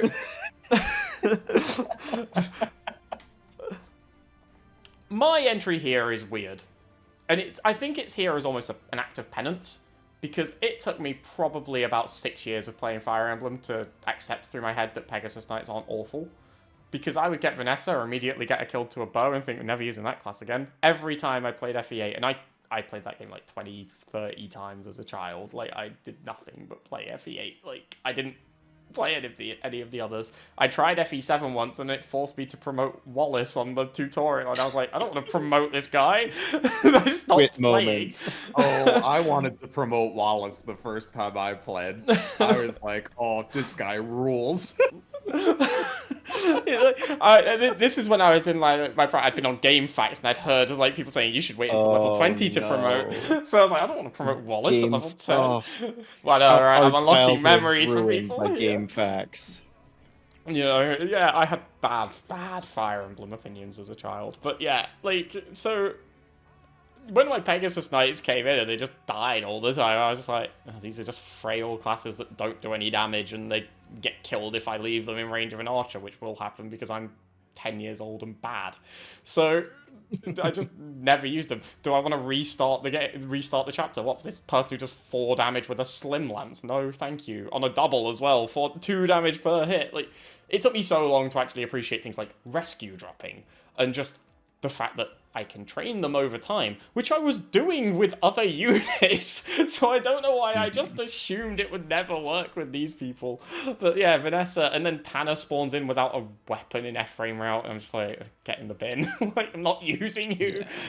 So finally realizing that Pegasus Knights are not only good, but fantastic in basically every game they're in. It feels like almost like, okay, yeah, I have to put one. They're my personal development arc in Fire Emblem, I think. Like, I figured out dancers pretty quick as a child. I'm like, yeah, I want to use Seth twice. Of course I do. Like, that sounds fantastic. But Pegasus Knights were the one that took me a long time. So actually figuring out, oh, this class rules was a nice moment. And now I use them basically whenever I can. And yeah, I just enjoy that about them. They obviously get like various different iterations through the years. Various different things they can do. They've remained relatively relevant, which is quite nice.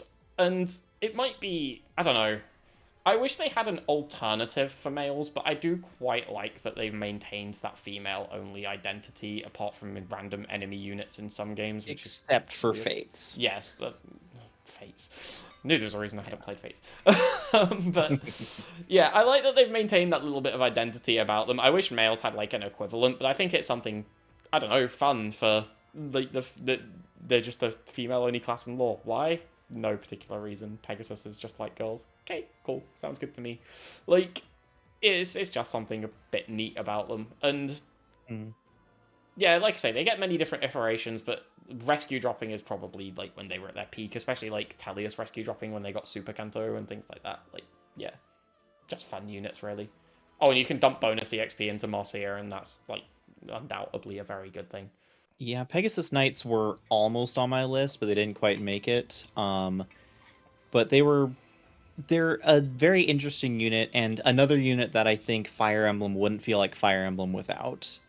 Definitely. They're Of very like, essential. you can have other flyers and other units, whatever, but it's like, there's a reason why Vistaria Saga has Eagle Knights instead of Pegasus Knights. I think they may have actually even trademarked them for Fire Emblem, which is kind of funny. Of like the things that Fire Emblem has like trademarked or whatever, it's like Manicheets and Pegasus Knights. That would be quite funny.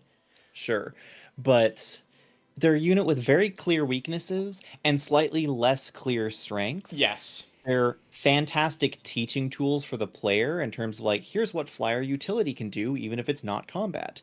Here's what weapon weight is like and why you might actually want to use a slim lance instead of a steel lance. Yes. You know, these simple teaching tools that Pegasus Knights are, and then can turn into sometimes very good combat units, and other times still okay combat units, but very good utility at doing other things and forwarding your goals in the mission, and particularly in maps with a lot of side objectives or like villages to visit or stuff like that.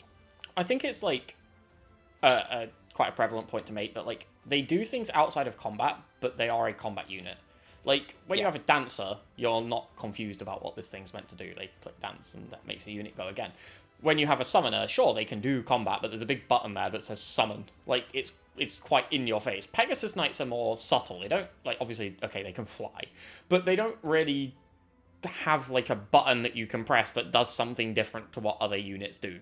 They function essentially similarly to something like Cavalier or Paladin, except, again, they can cross terrain. But it feels like something to unlock the potential. Like, it feels like you've like gained knowledge of the game and how you're meant to play it. I agree. Figuring out Pegasus Knights feels like a big level up. Yeah. And yeah, it is easy to see why I think a lot of people don't like you. I mean, even like I was saying earlier, like I think it's probably good to train Florina in FE7, but I don't like doing it, so I don't. So I can definitely see why like a new player would be like, "What is this on the bench with you?" You do 4 damage, die to 1 bow shot, and like you can rescue people, so can Marcus. Like. Well, and I feel like when you start playing, I'm like, why do I even want to rescue? Yeah, like, exactly, right? Like, rescue, that doesn't kill enemies. Like, you know, away, like, go. Yeah, it's not even just, like, Pegasus Knight. An early Pegasus Knight almost feels, like, central to Fire Emblem to me. Like, even Marcia in FE9's cutting it a little bit close with the early part of that. And there's, a Pegasus Knight by around or before Chapter 6 is, like, peak Fire Emblem to me. That's what I expect from these games. I think having access to flying just adds an extra dimension to like kind of all of the maps, right? Like you can now fly over mountains. Mountains are now an interesting part of the level design. Yeah. And you will immediately try to fight against brigands who are standing in the mountains with a Pegasus Knight and realize that is not a good idea. Why does this guy stood on mountain terrain who I have weapon triangle at disadvantage against? Why can't I hit him? Just die. Like you're like, okay, maybe I need to be a little bit more clever how I play in the mountains. Exactly. But yeah, maybe net negative 55 accuracy is a bad thing, actually. And we've spoke about them as player units, but I also think Pegasus Knights make for some of the most interesting enemy units in the game as well. Like, it's basically everything we said about the player side, but reversed. Like, they have clear weaknesses, but they can... Like, you can't reach a dude who's on a mountain. Like, what are you going to do when he's hovering and ranging? You just kind of have to run away sometimes, but, like, you can just shoot them when they're there, but the archers in most games are quite terrible, so shoot them with what? Like, this level 3 Nemi, who I got, like, 7 chapters ago, who's just sort of hovering around. I don't think that's going to work. So The bane of Hector hard mode. true. This This gives is you a why reason to need train Rebecca. train though. Rebecca. Yeah. Or will. Or you can train Oh, either. don't Both get me archers are started on my fine. Rebecca rant. You can of purchase just- multiple archers. Literally, if FE7 had had 3 times effective, she Oh, I would know. one-shot the Pegasus Knights in her starting map. But Mhm. because it's times 2, she doesn't. Yeah. I think the reason why Pegasus Knight isn't higher for me is I think this class falls away a lot in the games that don't have rescue dropping, especially, like, obviously, as a player phase unit. I also think they fall away a lot in the games that don't have Kanto. A lot of that being able to visit a village and then back away, or trade with someone and then run away. You lose that when you don't have Kanto. But I also... This isn't the class's fault. But I can't think of Pegasus Knights without thinking of N-Bar in Three Houses, where they just spawn behind you on, like, turn 3. And they kill your entire team and force you to restart. I think they're technically Falconites, but in my head, they're flying white horses. They're the same thing. I prefer not to think of N-Bar in Three Houses. I am a defender of Three Houses map design. I can't defend that one. That one's bad. That one's real bad. It's so I think bad. the reason why they don't appear on mine is because, like obviously this is a class that is good at many things. Mm-hmm. But I think it's good at like it's doing a lot of dirty work. Like like rescue. This is the same reason Paladin's probably not higher on my list. A lot of the stuff Paladin does is like, okay, you pick up your unit and you put that unit down somewhere else. That's great. That's helpful. But when I'm like thinking about, what were like the most hype moments in that Fire Emblem game I played, I'm not thinking like, it was so tight when I picked up Raven and then put him down somewhere else. I'm the opposite. Like, I'm when I thinking, do a good rescue dropper, I like fly in, trade and Kanto away. I feel like the slickest guy. I'm like, I've just pulled the heist of the century. I've just saved Ross from over the wall on chapter 2. Let's go. Who's gonna die if it wasn't for that? Yeah, I love that stuff. I will say Pegasus Knights and Paladins and other mounted units are often doing it's not necessarily sexy work, but it is the very important work to be done when you actually look at it analytically of what makes player tools different from enemy tools. And rescue drop, flyer utility, smart trading, movement around the map is great. And I think, like, to an extent with those classes, you look at Pegasus Knight, look at your Wyverns, you look at your Paladins, there is almost a little bit of, like, overexposure or burnout to them. Like, okay, they're good in every game. Like, when Swordmaster is really good in FE6, it's hype, because Swordmaster isn't usually the really good class. Berserker is really fun because it's not in that many games. Dancer, you might be in every game, but you only get one of them, and it's very special, and it does something unique. You don't have them the whole game. Yeah. If they release the next Fire Emblem, and Wyvern Lord is bad, I will be shocked. Like, there's an inevitability to Wyvern Lord being good. There's an inevitability to Pegasus Knight being good, to Paladin being good. It might not bat 100%, but when they're bad, you're surprised. Like, what is the worst Pegasus Knight in the series? Like, Erinus? From FE4? I was gonna say it's probably either like FE4 or Awakening, and they're still pretty good. Or maybe not like the worst Pegasus Knight, but the worst game for Pegasus Knights, I guess. Like, but I've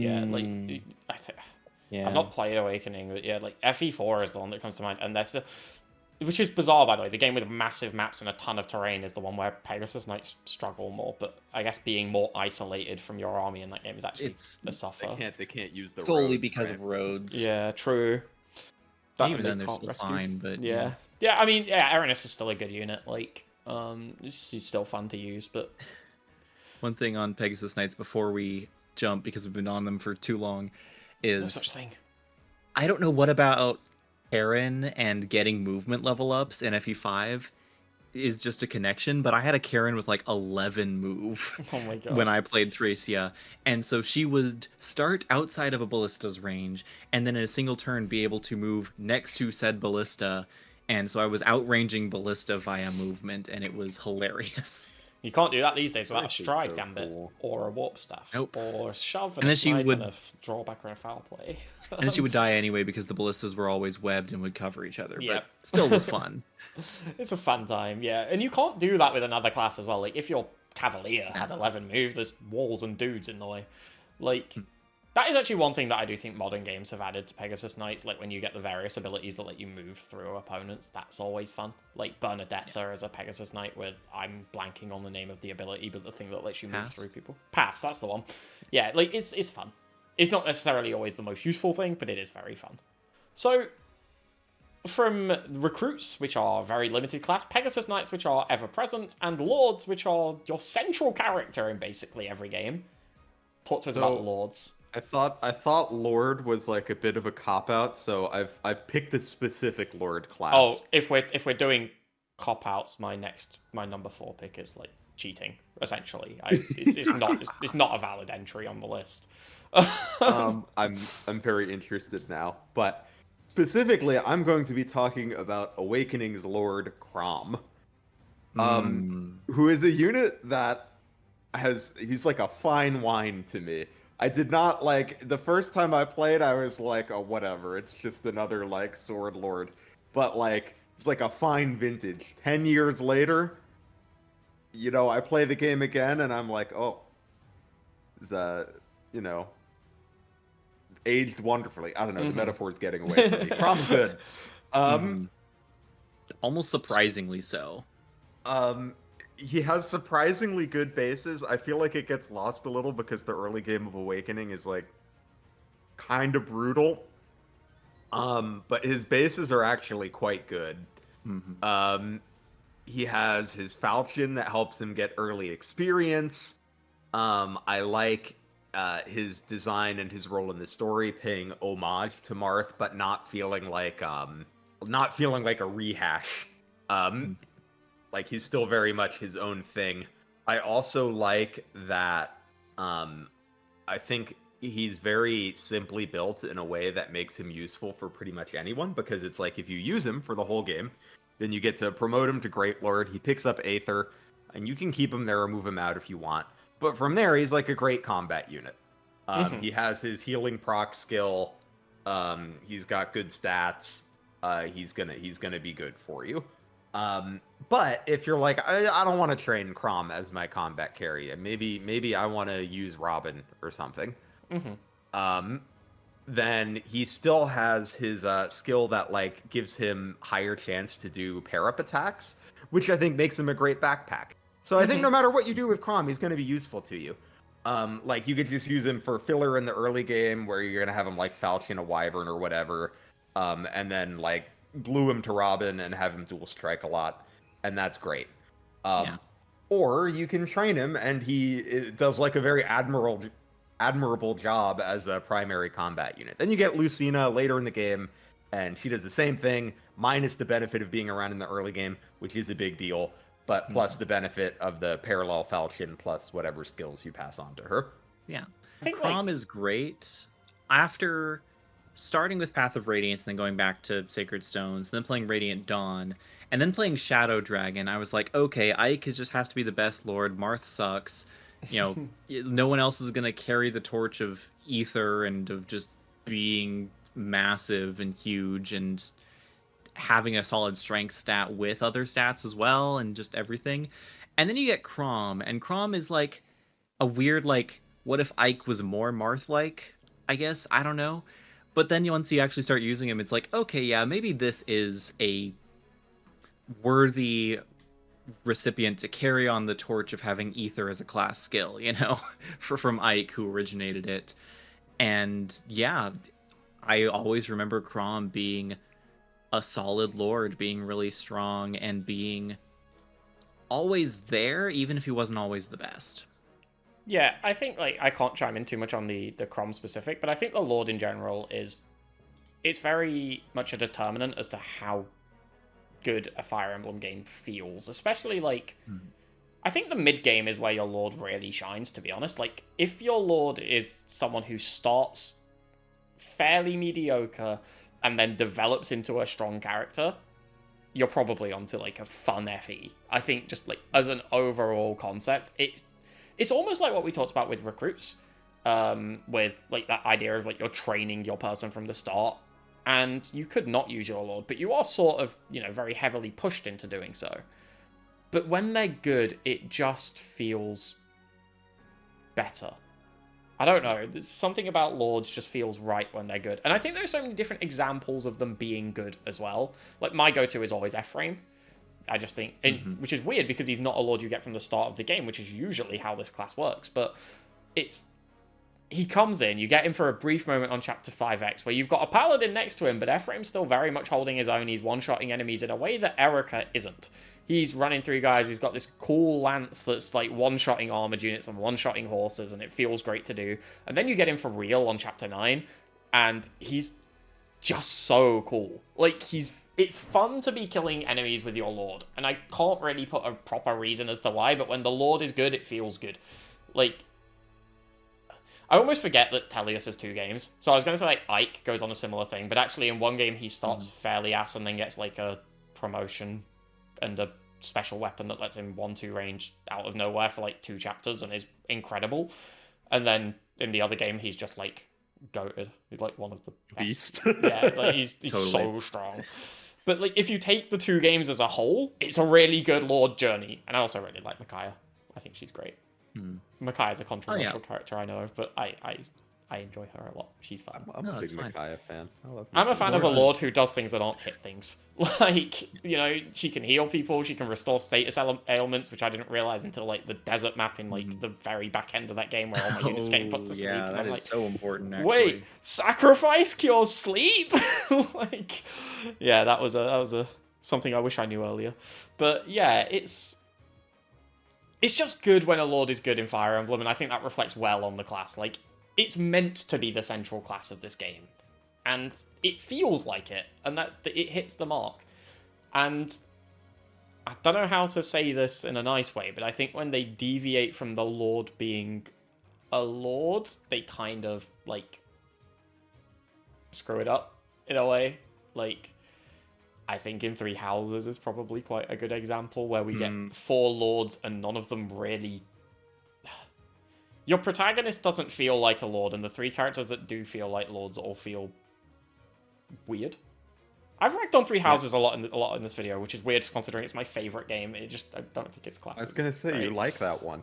Yeah, you gotta criticize the things you love. Yeah, like, That's true. I've played more of it, so I'm, like, feel more aware of its flaws. But, like, I don't know. I think, like, the characters that are the lords in 3 Houses are done excellently. It's just the class itself that, or like the it's not a class in, well, it is a class in that game, but you would never promote to it unless you're insane.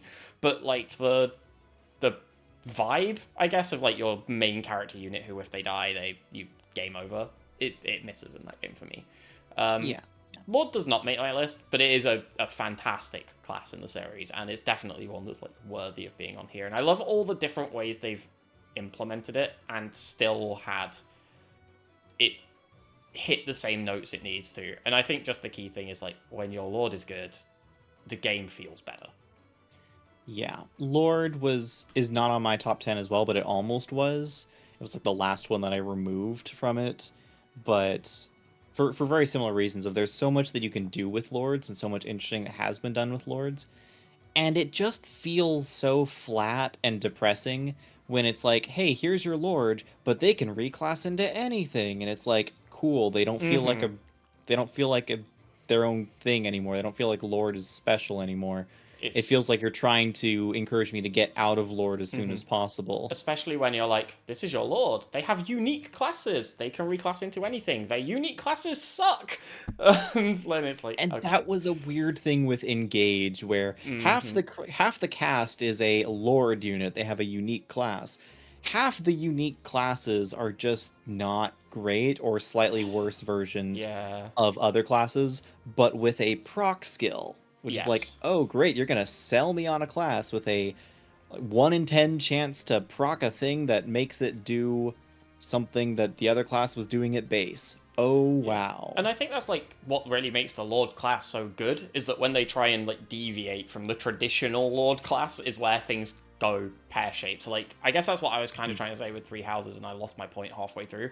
But yeah, your lord in that game isn't a lord. They're a fighter. They're a Pegasus Knight. They're a, Wyvern Lord most of the time, actually. But which I guess is technically still a lord, but it's not what we mean. So, but yeah, it's... How important to a lord is having a rapier-type weapon unique to them? Because I think... Because you were saying that you like how Micaiah works, and I do as well, even though other units not so much. How important is Thani to how she plays as a character? This is, like, just an entirely personal opinion that I've come up with on the spot in response to that question, but lords should always have a unique weapon at the start of the game and a unique weapon at the end of the game. They should get that double punch. I don't. You know, I don't the think it has to be a rapier. Yeah, like. But a PRF.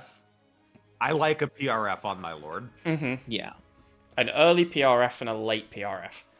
Like, you should get that 2-punch that just when the first one's, like, it stops being fun and you start to, okay, I could use the Manikati, but I've also got other weapons here that are, like, better or as good. You get another one and you're like, oh, cool. You get the Soul Kadi, and that's awesome. Yeah, or, like, you've rammed your Regin Leaf into too many people, you get the next unique weapon. It's like, okay, cool. The Soul Kadi's a little tragic. And then it's like, even if you've never used Erica or Ephraim, the Sigmund Sieglind will still let him one-shot monsters. Yup. And it's fun. Like, I feel like this kind of goes against a lot of my usual Fire Emblem logic, where I'm like, you should be rewarded for training a unit. No, your lord should be able to just become good. Like, I'm fine with Ike just getting Ragnell, and now suddenly he can 1-2 range and is probably, like, a top 3 unit in your army. That's fine. I don't care. Or in the Binding Blade, yeah. Like, your lord... The game is better when your lord is good, and I'm fine with them jacking that any way they like, I will say, the game might get worse when your lord is too good. Because the unit who you're forced to deploy also carrying through all of the combat mechanics. There is, like, a line for me. Yeah. What, you mean you don't think your lord should be able to fly across the map, bonking 4 people across the way, and then one-shot the boss? I think it's, like, ideal if your lord is a good unit, but, like, maybe not your best unit. Yes. Yeah. I think it's fine for them to be your best unit, like, early, but you should get units that eclipse your lord. Oh, I think it's fine for them to be your best unit if you, like, make them. Like, if you choose to make them your best unit. Like, with Crom will be your best unit if you're, like, Crom is the unit I'm investing in. Yeah. But I think it should not be, like, the obvious unit to make your best unit should not be the lord. It's fine if they are one of the options. Yeah. But I don't think you want them to be, like, too over-centralizing. Yeah, I also just don't think that's, like, specific to lords, though, as well. Like, it's fun when units have unique things, but when those unique things just mean I agree. I just think it's, like, a slightly bigger problem with the lord because you can't even undeploy them. Yeah, true. That is very true, actually. And, like, most people will use their lord. And I think, like, even when, like, a lord is not bad, but, like, not FE11 Moth bad, but, like, workable, like Eliwood. There's something in that. I don't like it as much. I'd rather that it was just, like, your lord is a good unit. Like, give me Ephraim in every game.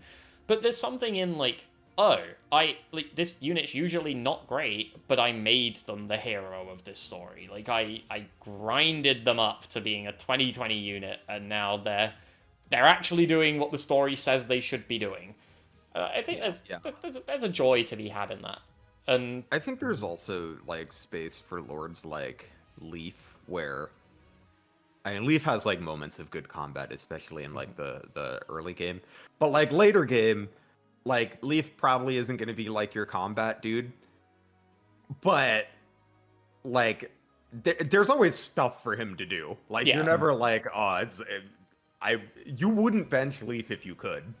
Like, he's there for charm and supports, and depending on how you build him, baiting out all the ballista shots because you stupidly went B route. So, we're just talking about lords. That's the funny route. No, B route's great. When it's your only experience with Thracia, though, like mine, it's a little bit like, okay, sure. So we're just talking about lords and the Jig Draw games. How do we feel about Sigurd? It feels weird to not mention possibly the most prevalent like, not prevalent, that's not the word I'm looking for, but, you know, one of the most centralizing lords in the series. What a guy. Probably a little too strong, but I still like him. I don't mind him being almost too strong because you have the changeover that happens from 5 to 6. Mm-hmm. Because you are then allowed to...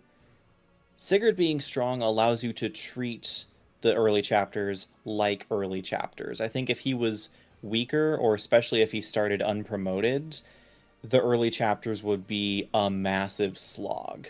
Mm-hmm.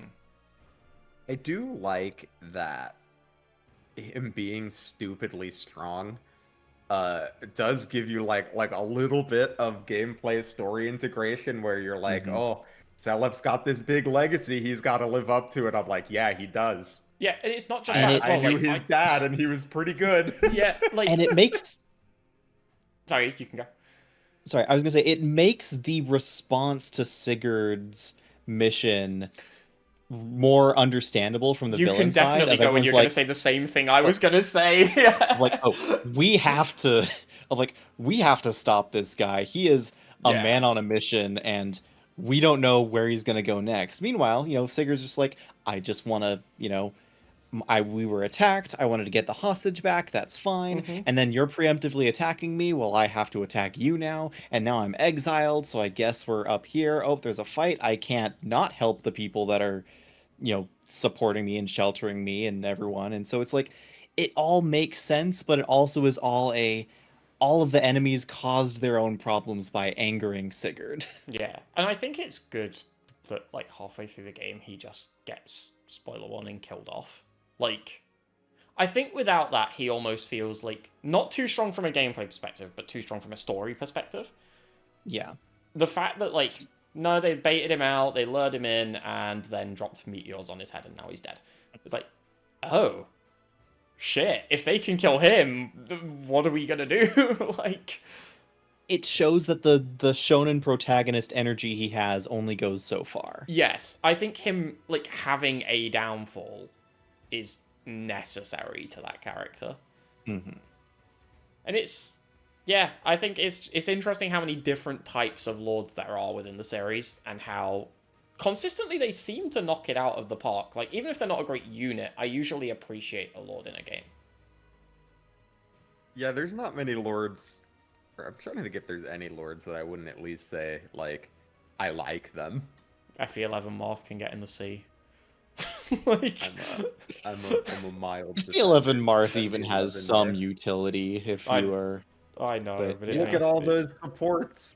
I wouldn't mind FE11 Marth half as much if FE1 Marth didn't exist in the same world and wasn't fantastic. It is really funny that there's 4 Marth games, and we got the only one where he's bad. Yep. Yeah.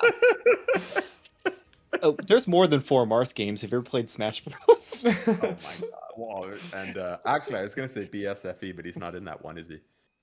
I don't think so. I think we mentioned Roy at some point in all this, but actually he's not a Fire Emblem character. He's a Smash Bros. Melee character. He started there, so he's there in port. We just borrowed him. But yeah, even Roy, though, has elements of, like... Okay, yeah, he sucks through most of the game, but he still has the moment at the end that makes it feel like arguably somewhat worth it. He's some stuff to do too in the early game where you're like, oh, we're on the struggle bus, but you got a rapier and I got some horses I need to kill, right? There are some horses, there are these some nomads that this rapier is not effective against. And also, if there was ever a game to be locked into swords, it's the one where all the other weapons miss all the time, so that's quite nice. Like, yeah, 100 base accuracy is pretty good on your weapon. So, yeah, I haven't actually, like, I considered Lord very briefly, but it went off. I don't think it even made, like, my long list of, like, 23 classes or something that I trimmed down, so... Yeah, and talking about it now, I think it's actually one that I overlooked quite a bit, which is weird, considering it's in, like, every game. Well, I thought about not including it, and that was the reason I was, like, specifically I'm talking about Kroms, because I felt like it was cheating a little bit, because I was like, Lord really isn't one class. Yeah. No, I mean, again, if we want to get to cheating, we need to move on to the next entry because I've gone the opposite direction. I think we need to move on to the next entry so we're not here for 4 more hours. Talking about all the lords in the series, which is a very in-depth topic. Yeah, that's probably true. So, that was a long time on our number 5s, but let's move on to our number 4 entries. 3, 2, 1, send. I pressed enter in a Word document instead of on my Discord, I'm sorry. Great. I think I've cheated. It's technically a class. You know, it's fine. earlier, I thought about putting in this chat as a joke.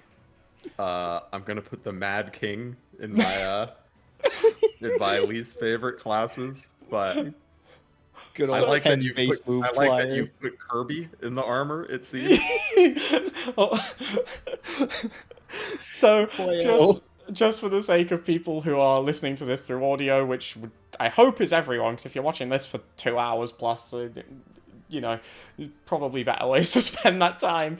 But my number 4 is the Black Knight. Lizards is Ranger, and MythrilZenith, I can only assume that is a drawing of a thief. That sure is. Excellent. More thief talk. I think I have to kick this one off. So the Black Knight is a dude, but it is also a class. And I want to make it clear that its entry on this list is for what it does as a class, not for the person, and not his story, and not him as a unit. It is for the class, because I think there is no other class in Fire Emblem that has a singular job and executes it perfectly. The entire point of this class was, as soon as you see it, you need to think, I do not want to fuck with that guy right there. And it does it perfectly. They use it really well. It's visually incredible. They managed to give it, which is incredible in a Tellius game, by the way, they managed to make it feel both big and fast, which is, these games have very slow animations, but it still has that just really imposing aura about it, and I think that almost entirely comes from the class, the design of it, and just the way it's used. And yes, you can also argue that's just the design of the unit, I don't care. I'm not talking about, spoiler warning, Zelgius. I'm talking about the Black Knight, the class. And you know what? I think when Zelgius is in that red armor talking to the dudes, he loses a lot of aura from when he's the Black Knight. That class carries him hard, and I maintain it should be on this list. Although, it probably, You Alright, I mean, it's your list, so I'm not gonna tell you no. yeah. make reasonable arguments. It's, for me, I just think this is, I have a thing, in most forms of media, where, even if something isn't necessarily my favorite, I appreciate when something basically hits all its notes perfectly. Portal isn't my favorite game, but I don't think there is a second of that game that's wrong. I think it's essentially perfect, and I have a lot of appreciation for it for that. And the Black Knight is essentially my Portal of this list. It has one goal and it executes it perfectly, and I am fully ready to be cooked in the comments for that opinion. But I think this class is damn good at what it does.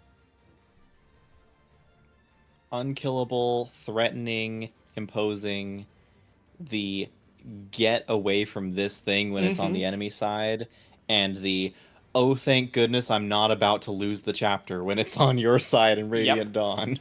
It does what the class needs to do.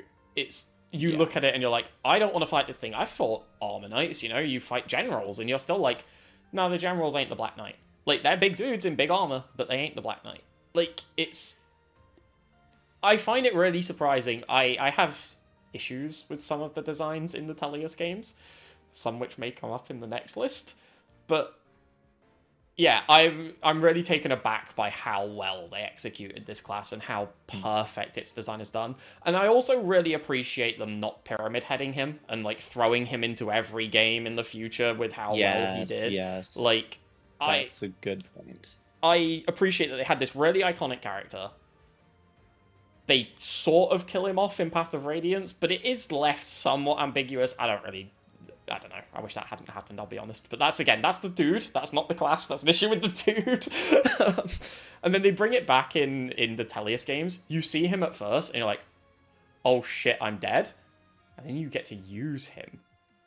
And I'll tell you right now, I wasn't excited for using the dude. I wanted that class, right? I wanted the class that could use swords and had big armor and, couldn't take any damage. That's really cool. I've been thinking while we're talking of, like, how many other times they've done, like, an imposing unit that you just have to get away from. And it's like the Shadow Dragon prologue, arguably Julius when he appears in Chapter 10 in Fire Emblem 4. I say arguably because by then your units are strong enough you could actually potentially put up a fight against him or Ishtar. And then, like, the Death Knight, I guess. Got, and, like, they tried with the Death Knight. But yeah, the Death Knight is... I'm in no way saying the Death Knight was a successful attempt. The He's Death the Knight is opposite of not get an away and avoid kill. this. He is a target. Yeah. But see, that's where I would say where I do think a lot of the stuff that makes the Black Knight work is just like the way they wrote his scenarios. Like the reason you're not threatened by the Death Knight isn't because he doesn't look That's imposing. absolutely It's true. like I also don't it's think because he looks it's imposing, because but you that's could a beat his topic ass for in the later. first chapter, right? He's Like right there in front of you. Yeah. Meanwhile, Whereas, the Black Knight, a couple turns in, kicks down a door and walks out of a building out of nowhere. And it's like, this is Chapter 10. Why are you here? I do feel, and this is entirely speculative, there is no way to validate this, but I think if we had no sight of the Black Knight before that chapter at all, if this was his very first appearance, he hadn't killed Grail, we didn't know anything about him, if he walked onto the map, I think I would shit myself. Not quite as much, but a very large amount. Like, just because of the way that class looks. And I think it would still, essentially give that vibe of, don't go near this. Even your Titania isn't killing this thing. Also, they should not have made him weak to, like, regular weapons in Radiant Dawn. I know why they did, but no. Hammer Ike is such a cheese. Yeah, you should not be able to hammer the Black Knight. That was stupid. the Black Knight is good. I do love the Black Knight. Yeah, it's very much like, I wrote this down and I knew it was going on my list. That's why it's at number 4. But as soon as I wrote this down, I'm like, this is kind of cheating, but it is a class. It's kind of cheating, but I mean, you're not wrong, though. It is a class that feels a very specific way. It's like, if the Black Knight was just a general, I think it wouldn't. That is exactly my point. If you wrote the Black Knight the exact same way and put him in the exact same scenarios, but he was just a regular general, I don't think he hits the same not even close. I agree with that. The design is important. And it's the uniqueness of it too, like the fact that he's such a, like, there's no other Black Knights in the game. Yeah, I used to think his design was the absolute coolest, and then I realized where the eye holes on his helmet are thanks to like Heroes. And it, like, the fact that half his helmet is just, like, raised above his head, it's like, you don't have enough hair to fill that. What are you doing? It's supposed to be like a crown. What do you mean? The Black Knight is actually Devdan. It's all the way up. And then it was just like, look, I'm just gonna pretend I didn't see that and think the Black Knight is still cool. It's a similar vibe to when people were like, "Oh, the Flame Emperor is really cool." Wait, why are they like 5'3"? Like, but yeah, I would completely understand the Black Knight being seen as a weird answer, but I think it's justifiable. I think my top 3 answers are very the opposite of the Black Knight. They're very generic. They're the most justifiable. But yeah, if you told someone you were doing a top 10 classes list and these 3 were towards the top, you'd be like, okay, that makes sense. So we've already had Thief on the list once. I think it makes sense to go there next. From the one we probably needed the most justification for the one that we've probably already had a lot of justification for. Sure. And this is not necessarily a game specific, but it is Thief specific, not Assassin, not really Rogue, like arguably Rogue, but definitely Thief, because of what having a Thief and having the Steal command, more importantly, does for map design in Fire Emblem. Yes. Like, anyone who has played Sacred Stones and has paid attention to enemy inventories and has seen all the things that Column can steal, The energy ring on you chapter will 7. know. Yeah. It's like, You have an energy ring right there in Waterside Renval. You have body rings in Chapter 14. You have red gems on Reinforcement Great Knights. There are so many things hidden in the game for you to steal, and it's not even a game that really requires you to steal any of them.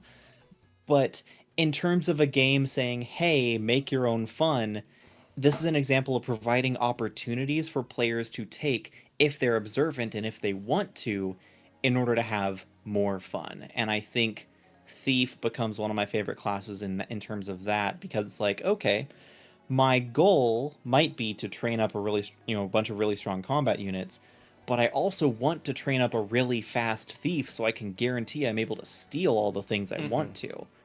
Or like FE5 or Path of Radiance, like I want to get a thief with really good build or really good strength in Path of Radiance so I can steal more weapons and different types of weapons. And the way that your brain expands when you think about Fire Emblem through the eyes of having a good thief unit with the steal command and with other stuff versus the way that you feel in Fire Emblem when it's just a combat game. I think Thief had to be on my list, and as I was making the list and thinking about it, Thief started at like 8 and has just been slowly moving up and up and up, because it's just the things that good thieves, utility thieves, do for maps elevates it so much, and is why it breaks my heart that thieves have just become a different flavor of combat unit. Like, I loved using Zelkov in my hard run of Engage, when it's just like, okay, I can sit there, have max avoid, and kill everything with a 1-2 range dagger.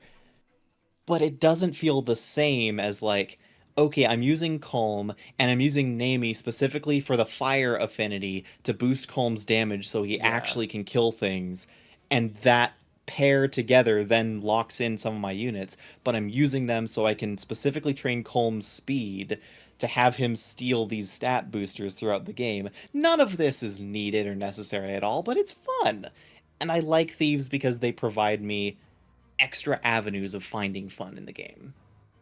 Yeah, I think, like, the most telling thing about Thieves is, like, I feel legitimately, like, sad that they've fallen off in the way that they have in the recent Fire Emblems. Not because they were, like, some great unit, but because they were so unique.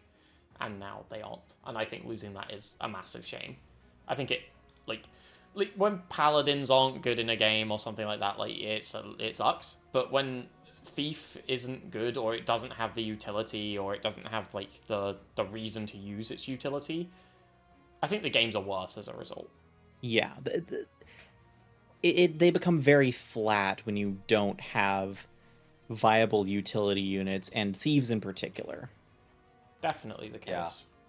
I think one of the things I like about Thieves, and Fire Emblem in general, but I think Thieves are a great example of it, is even before we started having a lot of difficulty options, I think Fire Emblem is a game that, like, often kind of lets you choose how hard you want the map to be by, like, oh, what side objectives do you want to go after? And I think Thieves are a great example of that. Like, there's a map in Path of Radiance. It's the part 4 of the forest map where you fight Oliver. Yes. There is a mage with a siege tome. The siege tome starts unequipped, and if you do some finagling, you can steal the siege tome. And you don't need to. It's not important. But I like the siege tome. Yeah. And it's fun to figure out how to get the siege tome. But I like that it's like one of those things where it's like, if that is an interesting puzzle for you, it's there. But if it's not, then you just beat the map, right? You don't get the siege tome. It's fine. Yeah, and I think, like, as the games have sort of stopped having as streamlined classes, so the game doesn't know what units you're going to have available to you as much. I think we've, even in the games where stealing has been a thing, we've lost a lot of reason to do it. I'm thinking specifically sort of like Three Houses here, where there are a couple of things, but nothing sort of...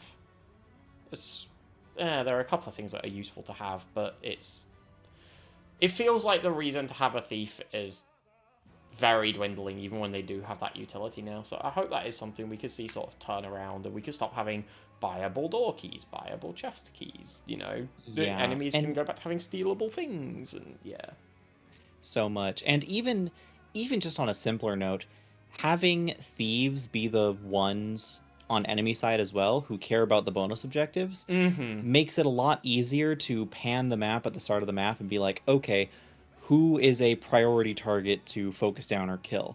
Oh, there's a thief here. They're probably going to either steal the treasure or burn down this village. I should probably keep an eye on them. Meanwhile, it's like, who's a priority target on any given engage map? Heck if I know. Yeah, and I think, like, the other thing about what you just said is, like, the thieves will destroy the villagers. The thieves will steal the treasure. It makes you play quickly. And when you can't just death ball and turtle, Fire Emblem is, I think, on, like, obviously it's subjective, but, like, it's a better game. I think it is almost fundamentally a better game when the game limits how you can play and you have to find these solutions to problems. Almost when it becomes more of a puzzle rather than a you know, do whatever you want and you'll win anyway. And I guess you still can. You still will win. These are bonus objectives, but it gives you a reason to play quickly. You look at something like the port map from FE9, Chapter 11. Those villages you can absolutely get to. It's FE9, the enemies aren't very strong. But if you want to, like, spread out, get all of them, you know, do all the vigilante stuff, you know, recruit Z-Hawk, you've got to play quick. Otherwise, obviously, the big dude will kick down a door. But also, those thieves are going to destroy those villages, and it's very easy due to the volume of enemies on a map like that to get clogged up, and you're trying to fight through, and the thief is one step away, and he can move through his units, but you can't, and you've just got to smash through this army of people to get to this one dude to get to a house, which gives you, I don't know, a Draco shield or something. And it still feels rewarding to do, not because of the reward in the village, but because the game was trying to stop you getting something, and you got it anyway. And it just feels good. It feels good when thieves are good. I think that's the reason I like that sort of, like, I feel like often I'll use, like, oh, you have to, like, play quick as, like, a shorthand for, like, the thing I really like, which is I like when the game, like, asks you interesting questions. Yes. Like, when it's like, here's, like, and it doesn't matter if it takes 2 turns or, like, 50 turns to get it, but, like, if you're like, here's this interesting conundrum, and I have to come up with a solution that when I think of it, I'm like, ooh, I'm so smart. Yeah. Like, that's what I want, right? So, yeah, and I think, like, questions like that are when it gets fun, especially when the question both answers are valid. Like, chapter, I want to say 4 of Engage. There's a village that has 2,000 gold in it near Chloe and Louis' spawn, and ignoring it is absolutely the correct choice, because it just makes the map so much easier. But if you want that 2,000 gold, you can fight for it. But you get rewarded for fighting for it, absolutely. But it makes the map harder, and it's up to you to decide what you want. One of the things that kind of kills me with Engage, though, is that one, any unit can open a chest. There's not even, like, chest keys anymore. And 2, or is it doors, and maybe, I forget, but, like, chests and doors don't feel like you need anything for them. You don't need it. And 2, there are even certain chests, if I remember right, that they will just give you their reward anyway, even if you didn't claim them on the map once you complete them. That I'm not sure about. I can't remember, yeah. The only one I know for... Okay, I guess the only one that I know for sure is Anna, where you don't have to let Anna out of the box in order to recruit her. But I was pretty sure that there were at least some other chests that, like, maybe just on her map that still gave you the reward at the end if you didn't open them. But I mean, that could be, and I'm just not aware of it. Yeah, it very much feels like it feels so anti-fun, anti-Fire Emblem to me that I'm just like, no, I'm opening the box anyway because it's fun to open the chest. And I want to use a thief unit to do it because it's fun to have a unit that has a specific purpose on the map. It's fun to have the maps want me to deploy specific units because then it makes me think about who I'm deploying and and also who I'm training across the game, instead of, it feels like unknowingly, I guess, modern Fire Emblem is catering to the people who are like, these are the 12 units that I picked that I'm going to train for the entire game and I'm not going to deploy anyone else. And it's just like that. Yeah, I definitely Sorry, I don't mean to say fill your top 10 with complaints now, but no, I definitely get what you're saying, though. Thieves. It's definitely a valid point. I think it's like a testament to how good the class is that when the class has fallen off in some entries of the series, that it's a bad thing. At the You end miss of it. it, like some of the lower entries on this list are classes I really enjoy using, but like I'm not gutted when Berserker isn't in a game, or if like I don't know, Cat doesn't make a return. Like if Swordmaster is bad in a game, it's not great. Like I'm not happy that Swordmaster is bad, but I'm not like, damn, that really hurts the game as a whole. But when Thieves are bad, I do think that's the case. I think the game as a whole is hurt, and you know it didn't unfortunately make it onto my list. But I think with that in mind, it probably should have done. Probably instead of like a dude, you know. When the Black Knight isn't a Fire Emblem game, it's a bad thing for the game. Is that what you're saying? No, when the Black Knight is in a Fire Emblem game, it makes the game better. If every enemy, I'm just saying, every game that has had the Black Knight, I think, is pretty good. So I agree with that. Maybe every game should have the Black Knight. I don't It's know. a pretty clean track record. Heck, Although I mean, will say, I'm not entirely sure he should have been in one of those games because it might be better if he stayed dead. I don't know. yeah, heroes did jump the shark when they. Why does he come out of a trophy in Smash? He's meant to be dead. Though I will say, heroes even heroes did manage to get the Black Knights. Like you are afraid of him at least a little bit when he first came out, and then they did it again with Surtur, and it's just like, okay, sure. And then I don't know what happened because I stopped playing heroes. Yeah, that's definitely valid. So They Lizard, gave him a Christmas alt. oh my god, I saw that one. I think I have that. I haven't played much Heroes, but I seem to think I have that. But ActualLizard, I have an important question for you. Yeah. Are we talking about people who ride horses and use swords and bows, or are we talking about Ike? We are talking about people who ride horses and use swords and bows. Okay, let's go. My top 4 are basically just like the classes that I am personally most excited to use in a game of Fire Emblem. They show up and I'm like, all right, you're on the team. Okay. And I really like Rangers. I also really like them as enemies. I think they're such an annoying enemy to deal with, especially when they have like Super Kanto in longbows or whatever. But like annoying in a good way. Like I see them and I'm like, oh great, I gotta figure out how to deal with these guys. But in a design sense, I really like the idea of a class that can be great at 2 range or 1 range, but not both at the same time. I think it encourages you to like really think about what you do with your ranger, where it's like, okay, what's the best way for me to enemy phase, or do I want to like sacrifice some enemy phase power to do what I want to do on player phase? And then they get a little utility. They're like a little bit of jack of all trades for a physical unit. Like they're not as mobile as a paladin. They're not like as good at combat as a hero, but they're pretty good at both, which I enjoy. I like a lot of the units that are in this class. I like Midir a lot. Wrath was always a favorite of mine. It's a good enough class in FE8 that I do usually go hero on Garrick, but I think it's like a pretty interesting choice, at least. I like it in 3 houses too. I remember the first time I played 3 houses, I made so many bow knights because I thought that class was crazy. I think in my head, like rangers and bow knights are definitely a different class. I think for me, the main difference is almost like I consider them to have a different baseline. Like I consider a ranger an upgrade of like an archer, whereas I consider a bow knight an upgrade of a cav, and that might just be like my head. Interesting. Being weird.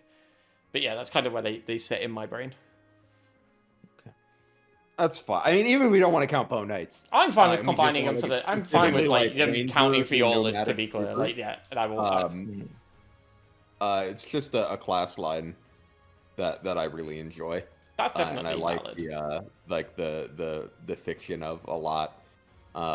Like riding on a horse and shooting a bow is really fun for me.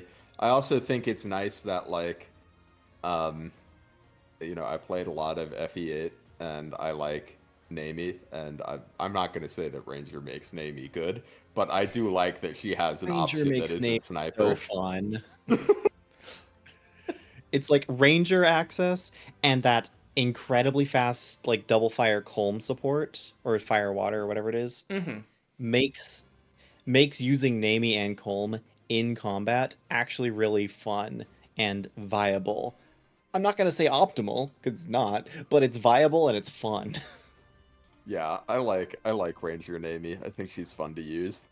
That's definitely valid. And, like, it is nice that after sort of promoting, she gets a lot, right? She gets a horse and she gets a melee weapon rather than just one or the other, which felt like it the was only pretty easy for problem them to do. with her getting the melee weapon is if you don't have that support, she definitely has, like, a bit of a noodle arm, and she's not very bulky. So it's actually kind of hard to use that sword sometimes. But like against, like, if you have her fight like pirates or whatever, yeah, then it's fine. I have a particular deep cut with technically horsemen, but basically ranger. And it's that when I got Fire Emblem Shadow Dragon on the DS, when I got it, it was still like the online servers were still up. And online multiplayer was a thing. And unit stat caps mattered. And I loved Ogma, but I had to reclass Ogma from a hero to a ranger because it was like 2 or 3 extra points of base speed, and if I didn't, he was getting doubled. Oh, poor Ogma. But like the speed cap of hero was like 24 or 25, something like weirdly low, and then the speed cap for horseman is like 28. Like only one higher is like Swordmaster, which is kind of DSFE multiplayer. I wish DSFE multiplayer took off because it is so much better than 3DS multiplayer, if only because it's a 5-on-5 with Fog of War. And I think an objective where it's like if you hold the throne for a certain number of turns, you win. So it has mechanics there to force engagement. And unfortunately, it was just hacked and everyone just brought in units with max stats. Like, I'm sure your Marth with 30 resistance is totally legit. But I was able to do a run through. I saved all my stat boosters till the very end, and I reclassed my units, and I made a super team, and I was able to beat people that just hacked. But again, this was like, 15 years ago, back when that was a thing still. It's a shame that that's not a thing. That'd be really fun to do. Now we can just it was. We can use various software to 1v1 in Link Arena.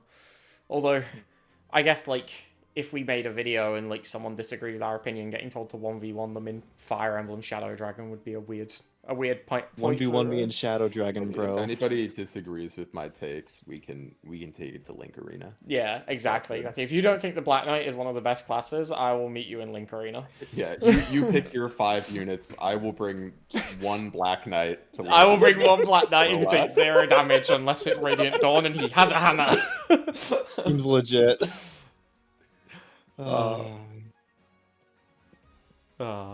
Some good entries there, though. I think you both said you were classing Ranger and Bow Knight as essentially, like, the same thing, right? So, because I know you had Bow Knight earlier on your list, Zenith, so I'm happy to, like... Yeah, I include Ranger in Bow Knight / Nomad Trooper as well. Sweet. So I'm happy to combine those scores for the purpose of the, the fun at the end. Points. Which means, actually, that's quite interesting. That's now both Ranger and Thief, which appeared at number 4 and number 7 on various lists, and neither of them were mine. So, let's reveal the first of our top 3 in 3, 2, 1, send it.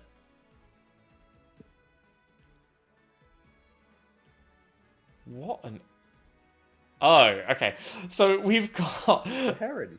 It is a Heron. We've got Heron from MythrilZenith. We have got Wyvern Lord from myself. And we have got Mage Knight from ActualLizard. I like that neither of us drew the rider. Yes. No, the drawing riders sucks. Yeah. It was hard enough as it is. It's not worth it. Yeah. We just drew... Yours is just a horse and mine's just a wyvern. I mean, I'm glad you're not doing what Zenith did. Otherwise, I'd have gone through about 30 classes before I reached Mage Knight there. Like, that would have been a very long process. Goose horse, yes. Yeah, the goose horse. Is it a Nomads? Is it a Valkyrie? Is it... I mean, I guess it technically is a Valkyrie, right? They're basically the same thing, but yeah. Similar, at least. So, I'll kick off here because we've already spent a well, we spoke about Wyverns. I don't actually think we've had Wyvern Lord on the list yet, so actually, maybe I'm a bit incorrect on that one. I think Heron's Wyvern probably Rider, it's Yeah. interchangeable with Wyvern Lord, I would say. I don't necessarily Okay. care too much. Like, Minerva is a promoted Pegasus Knight, Yeah, I think a lot of what you said about Wyvern Rider rings true with Wyvern Lord for me. It's just the sort of legacy, I guess, of this class is why it's so high on my list. Like, I didn't know, when I played FE8 as a wee lad, I didn't know Cormag could promote. I thought the Elysian Whip was just for all those Pegasus Knights I had dead like 3 chapters ago, or 10 chapters ago in the case of Vanessa. So I grinded Cormag up, because he rode a Wyvern, that's cool. I went in the Tower of Volney, and I was just like, I just want to use this guy. It wasn't like intentional grinding, I'm just like, I really want to use this guy. So I just kept killing things with Cormag, because it was cool. And then, like, I don't remember how I discovered it, but I remember being mind blown that he could promote when I gave him the Elysian Whip. And I'm like, oh my god, he promotes, he gets even better. And then I grinded him up again, he went back in that tower, and yeah, that's like my first memory, I guess, of using a Wyvern Lord.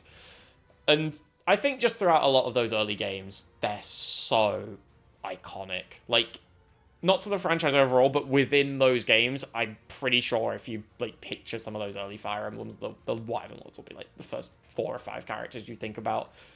And it's just cool. It's a guy riding a Wyvern. I think they've also been used very well as enemies as well. Like, yeah. I have to point to Volta, who, for my money, is one of the best villains in the series. I won't go too definitive on that in case that ends up being a list later down the line. But yeah, for my money, Volta is definitely up towards the top of that list. And the class is a huge part of that, I think. Like, it gives someone...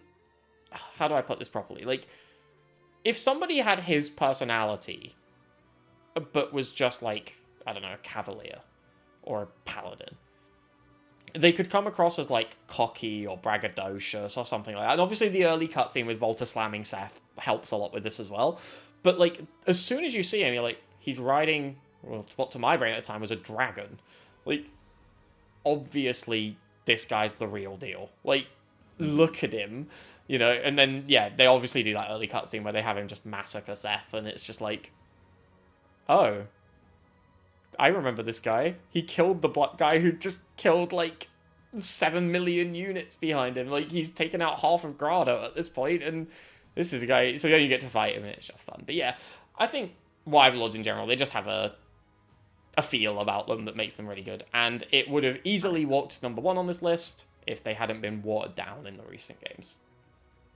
Yeah, we've talked about that. Yeah, I think we've already spoke about it at length, yeah, but it's... When you can make every unit in your army this one class, and the class is still super good, it makes the class feel less special and more just like, oh, well, that's just the way that everyone goes, right? Mm. Everyone makes an army of wyverns in 3 houses, and it's like, no, but you can do so many other cool things in 3 houses, but everyone's just like, Wyvern army. Yeah. And I think it was like okay-ish in like the games with the DS remakes with reclassing, where it was limited. But as soon as they took those limits away, it went off the rails. And I do think it's hurt the Wyvern classes a lot, quite a bit. Like, they don't feel special anymore. They're still good, they're still cool, they're still fun. But they've lost that specialness. Yeah, I don't have too much to add since the last time we talked about these guys. They're good. I like them. Mm-hmm.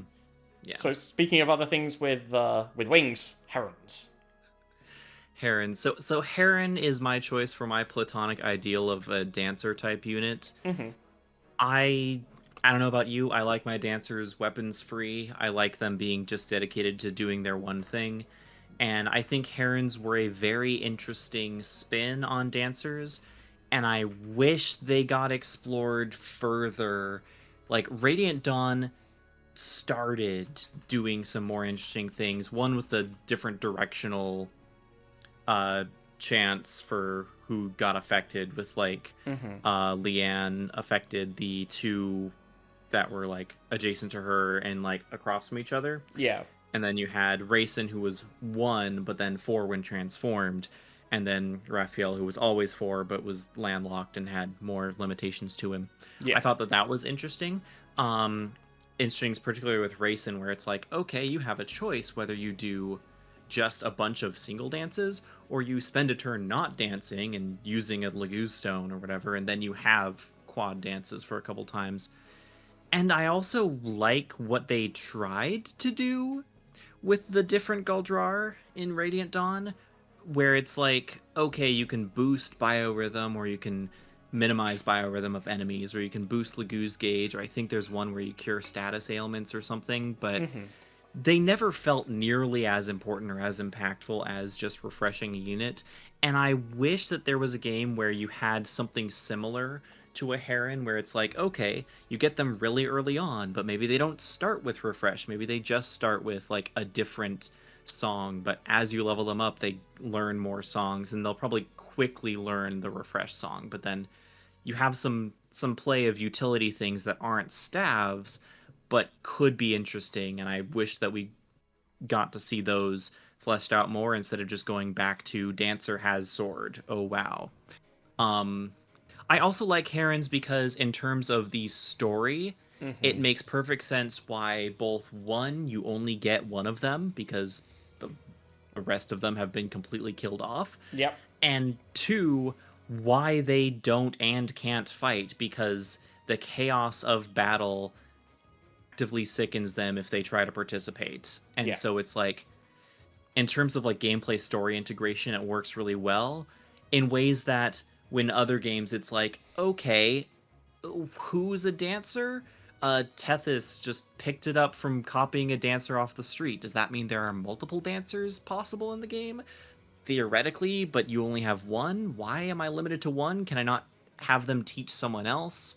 You know, if the White Heron Cup can make someone a dancer, point. why can't I just have another White Heron Cup for my army to get another dancer? You know, it just like especially all when these the questions person that who we gives just dancing lessons is in your army a couple of chapters later. Like... Exactly. It's all these questions that like you just kind of are just like, don't ask those questions. It's for gameplay reasons. But with the Heron, it's like the gameplay and the story come together in a way that's really satisfying to me.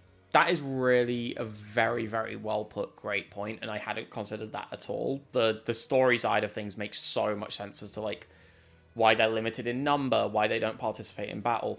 And you're absolutely right about like the different uses of them. You know, you talk about spending a turn transforming to be able to then, you know, dance more people.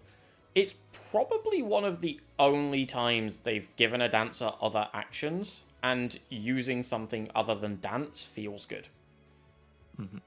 There was one time in which it was like a refresh was given as something you could level up to.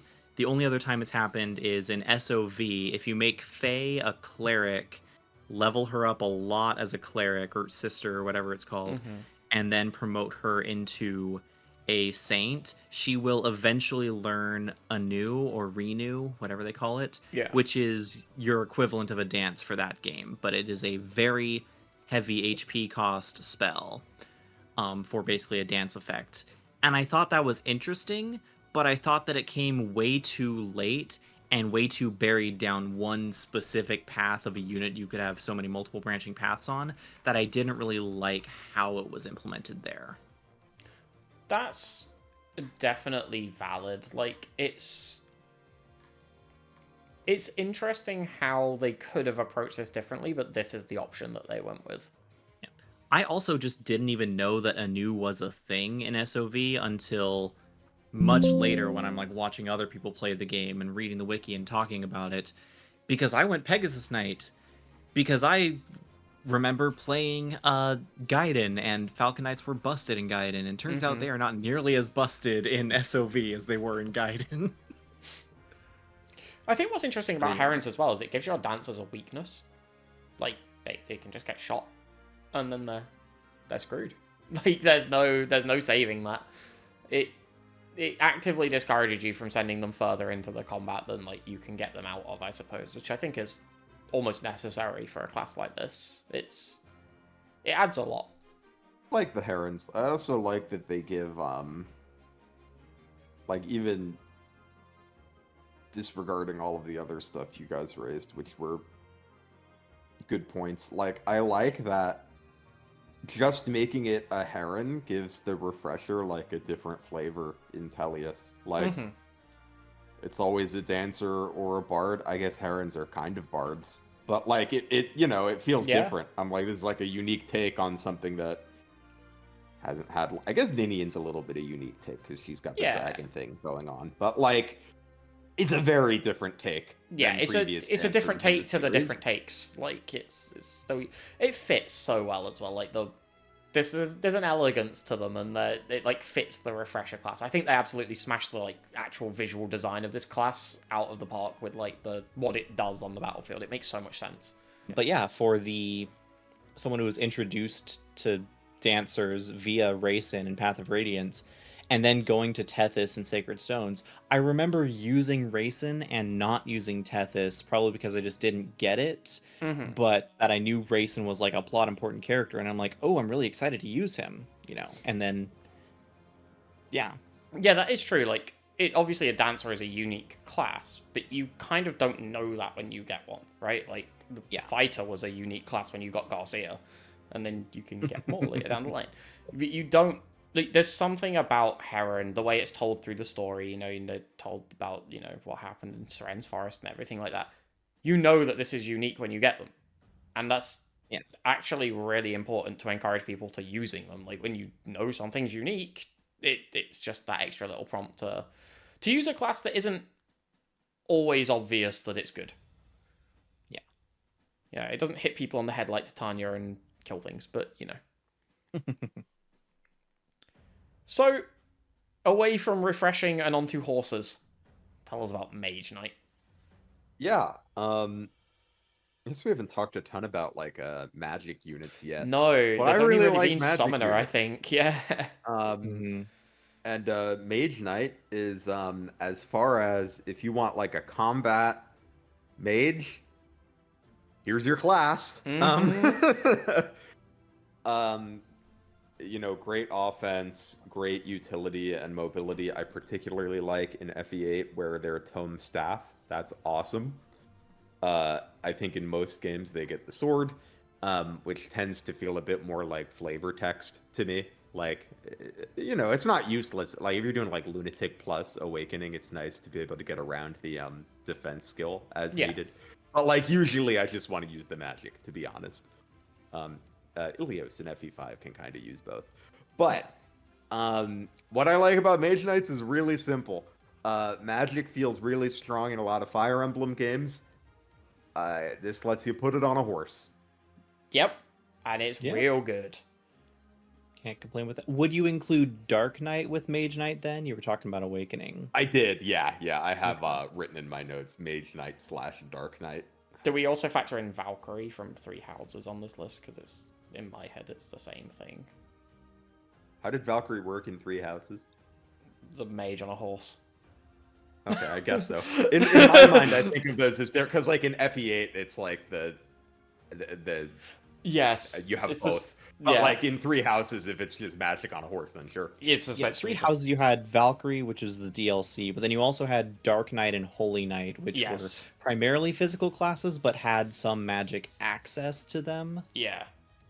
As branch offs of Paladin. So yeah, Mage Knight in Three Houses was Happy's class, and it's the one that she was kind of like given in the DLC.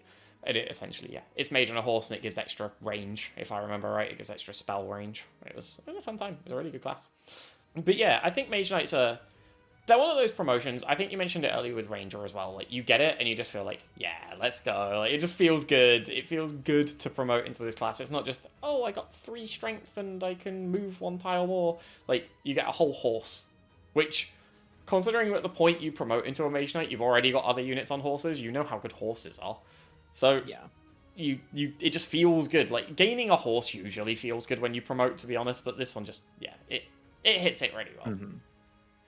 Feels really good. Especially because you don't get a ton of, they don't give you a whole lot of Mage Knights in the series, I feel. No. I mean, nowadays you just make your own with reclassing, but like, previously you didn't get a lot of magic units on a horse, so I mean, it felt pretty unique when you could make one. Yeah, it's like by default, it's like Olwen and Ilios in FE5, and then like certain promotions Yeah, of like loot. base Yeah, it's mages like Loot or Ewan. in FE4. You have the Um, fire mages become mage knights, I want to say, they do, yeah. but then the other ones become mage fighters, and it's just so disappointing. I always get disappointed when Mage Knight has a sword, where it's like, okay, cool, this vestigial sword that I'm probably never going to use, and I don't believe in the idea of, hey, let's give our hybrid unit a Levin sword, because it feels like it's kind of like, I could just use tomes. Why am I weakening myself by using a sword? Or if the sword is the better option, why is the sword the better option than a spell, you know? Yeah. Kind of like it undercuts the person's like magical potential that they have, that this sword is just better, right? Like it's not quite, it doesn't hit the same. But yeah, I don't have as strong of a bond of Mage Knight, probably because, yeah, you don't really get them in so many Fire Emblem games, but when they do show up, they do feel special, and they do usually feel really impactful. Yeah. I think I kind of got, like, a lot of the magic classes kind of blocked themselves out for me. Like, they were competing for similar sort of, I guess, like, points in my mind, and as a result, they all kind of, none of them really stood out above the others to make the list, with the exception of Summoner, which does something really cool. But Mage Knight is absolutely a very cool class, and I definitely like sort of respect its placing on this list. It's a really cool one. So we're into the top 2. Please reveal which class is in your second place in 3, 2, 1.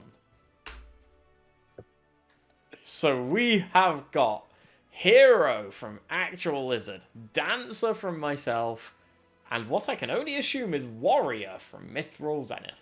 Berserker. Thinking Berserker. Oh, it is It's got Berserker. that- Okay. The helmet and the one arm pauldron See, gauntlet. the spiky Yeah, pauldrons, it's I think of like GBA GBA Berserker, right? warriors. Like, Mm. Okay, this was the second MS Paint drawing that I did, so as you can tell, he doesn't even have feet. he's footless. I don't know what way his arm is bending. Berserker making its third appearance on the list then? Yeah. Me and Lizard tied for it earlier. Damn, Berserker's on a run for a class that's not It's a cool class. Yeah, for a class that's not been in that many games. That's The only thing I have to say about Berserker is I was introduced to Berserker, like, technically by Ross, because I powered up Ross into Pirate and then powered him into Berserker. And my first several runs of Sacred Stones, I had absolutely blessed Rosses. It was only once I started actually recording that I started having Rosses that never gained speed. Other than that, it was always good, and he picked up an axe, didn't matter if it was a hand axe or a silver axe or a garm or whatever, and would one-shot or two-shot things.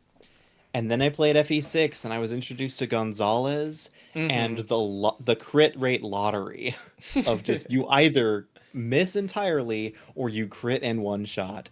And it's just a class that feels good to use, especially when there are peaks on the map and you finally get to use the absurd plus 40% dodge plus 2 or 3 defense on your favor.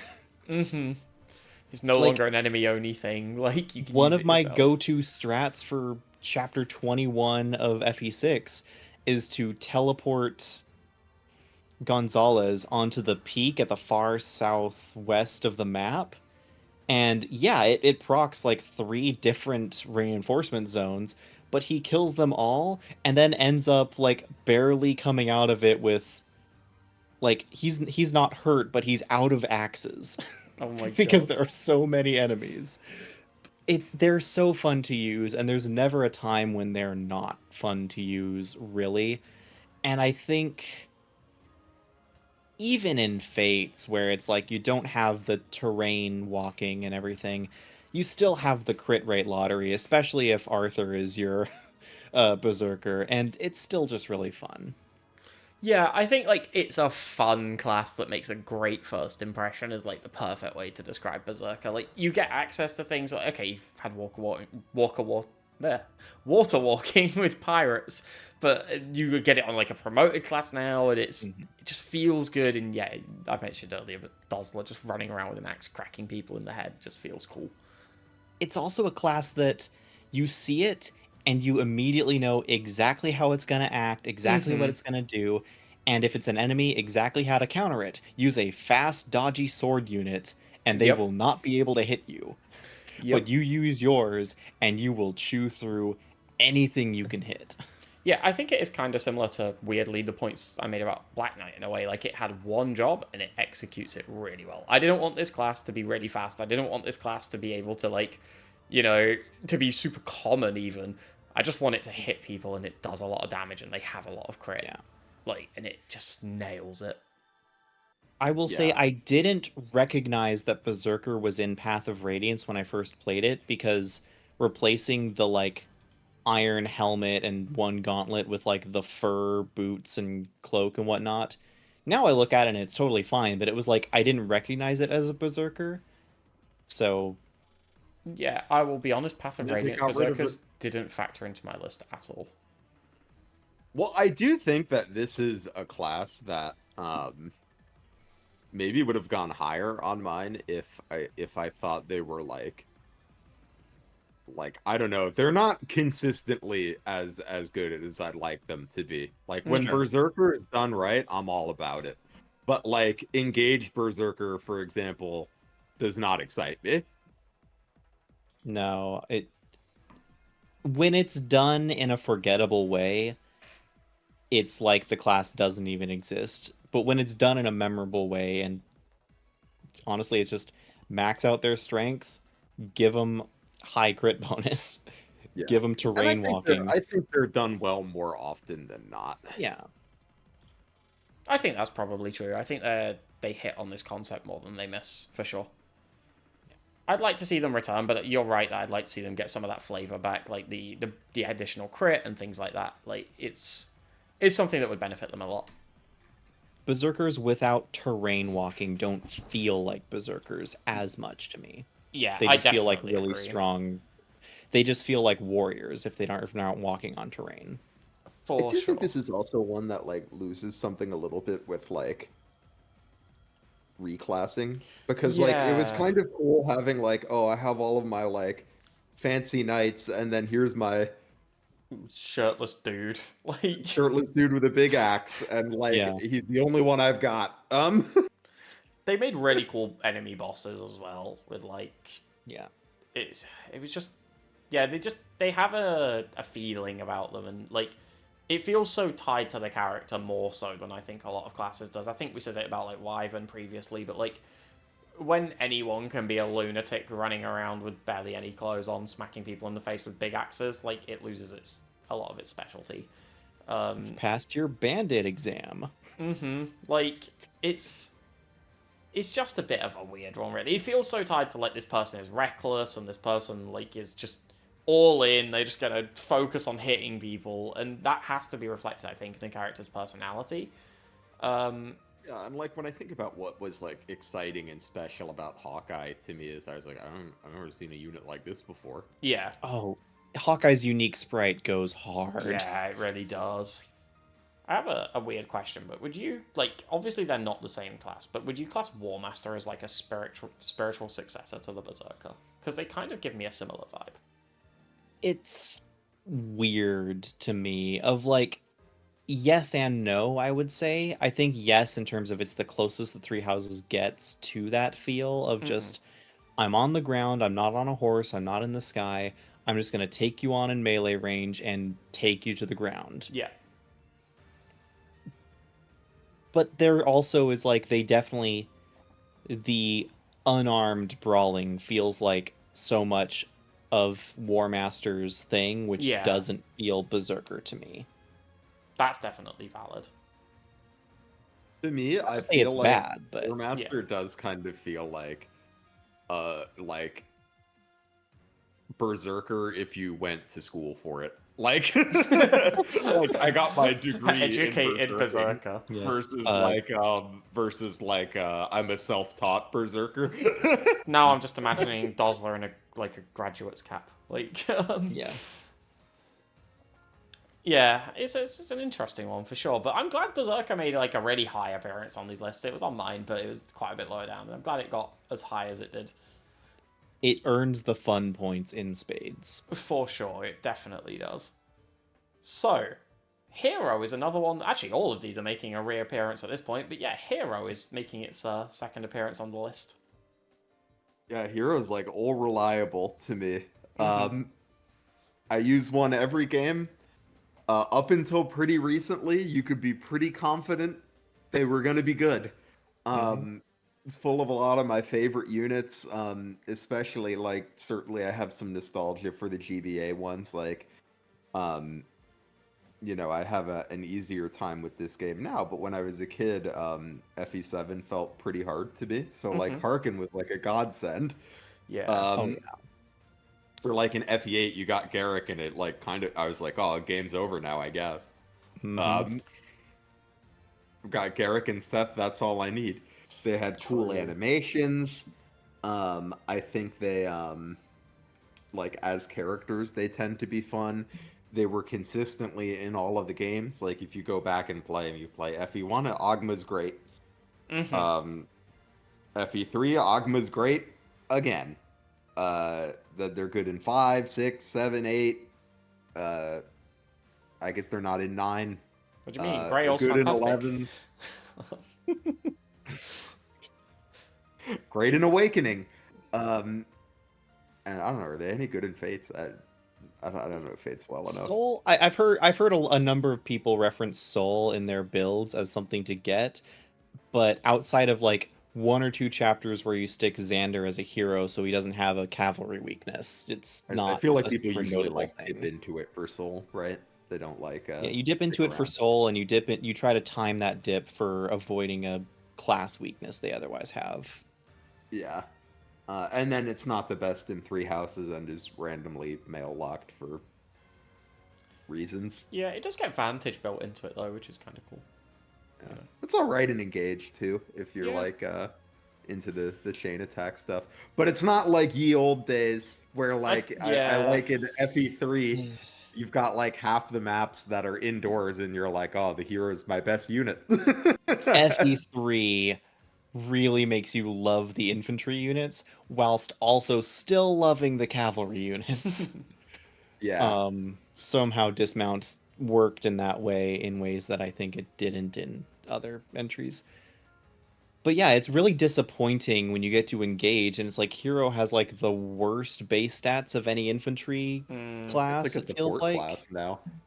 Yeah, it feels like a support class where it's like, this backup. doesn't feel like a hero. Yeah, I think it's definitely lost a lot of luster with reclassing. I think a lot of like the non-mounted classes kind of have this feeling of like, it's fine, I guess, but like they're actually like perfectly solid. It's just there's no reason to use them. Like you can just whack everyone on a horse or I think there can be if like, but the infantry unit has to be like pretty damn good or have like something unique to it. Like Pete, you'll use a warrior in Engage, right? Yeah, true. Because warriors got like the +5 banging stats and a good weapon stat. That's true. But like, yeah, if you're gonna be an infantry, you got to be good. Yeah, I think. But like, even in Shadow Dragon, Hero got some use. Yeah. Yeah, it's a good class in Shadow Dragon, I think. It's like, granted, it's my final step for Wolf and Sedgar after they be in general for 10 levels and max their defense. Just put them in Hero, and then they have, max Hero defense, and then axes and swords. How can you go wrong with that? Yeah, I really like Barst, and I'll often have him spend some time in Hero. Yeah, it's definitely it's a class I wish was better more often than I think it is. At least in the games I've played, I don't think it like is massively helping here. That like I think I've missed a few of the games where it was a bit better. But yeah, it's a really fun class. I think it's got a really cool vibe to it. It looks fantastic. I think like it's more mercenary really, but it promotes from a great class as well. And I think they keep a really good continuity there with like mercenary into hero just feels right. Like something about like that train going from like, especially again modern games reclassing, going from something like I don't know, fighter into hero feels weird. But like, Yeah, Mercenary to Hero feels good. I think part of why it feels so good to me is two of the games I've been playing the most recently have been FE3 and Awakening. I already talked about why it's so good in FE3 with the indoor-outdoor split. It's really good in Awakening, too. Soul is really good in that game. Get a huge promotion bonus. Arms Thrift you get is axes. crazy. Yeah, Arms Thrift is a nice bonus if you go in from Merc. Plus, if you go in from Merc, you pick up axes, which is huge. For me, it's like one of the best physical combat units in that game. It's one of the best physical combat units in FE3, and I play those games a lot. Nice. Yeah, it's a cool class for sure. I don't really have anything more to say about Dancer. I think we covered it like when we talked about Dancer earlier, and also again when we talked about Heron. I think we like touched on a couple of the similar things. I think these games are better when you have units that give you utility without breaking the maps, and Dancer is almost the epitome of that. It's just, I feel excited in every Fire Emblem game when I get my Dancer, and I don't know if any other class still does that to me, even in the games with reclassing. It's got so much flavor to it. It looks fantastic. Like, the Dancer design is almost always like very unique compared to the rest of your army as well.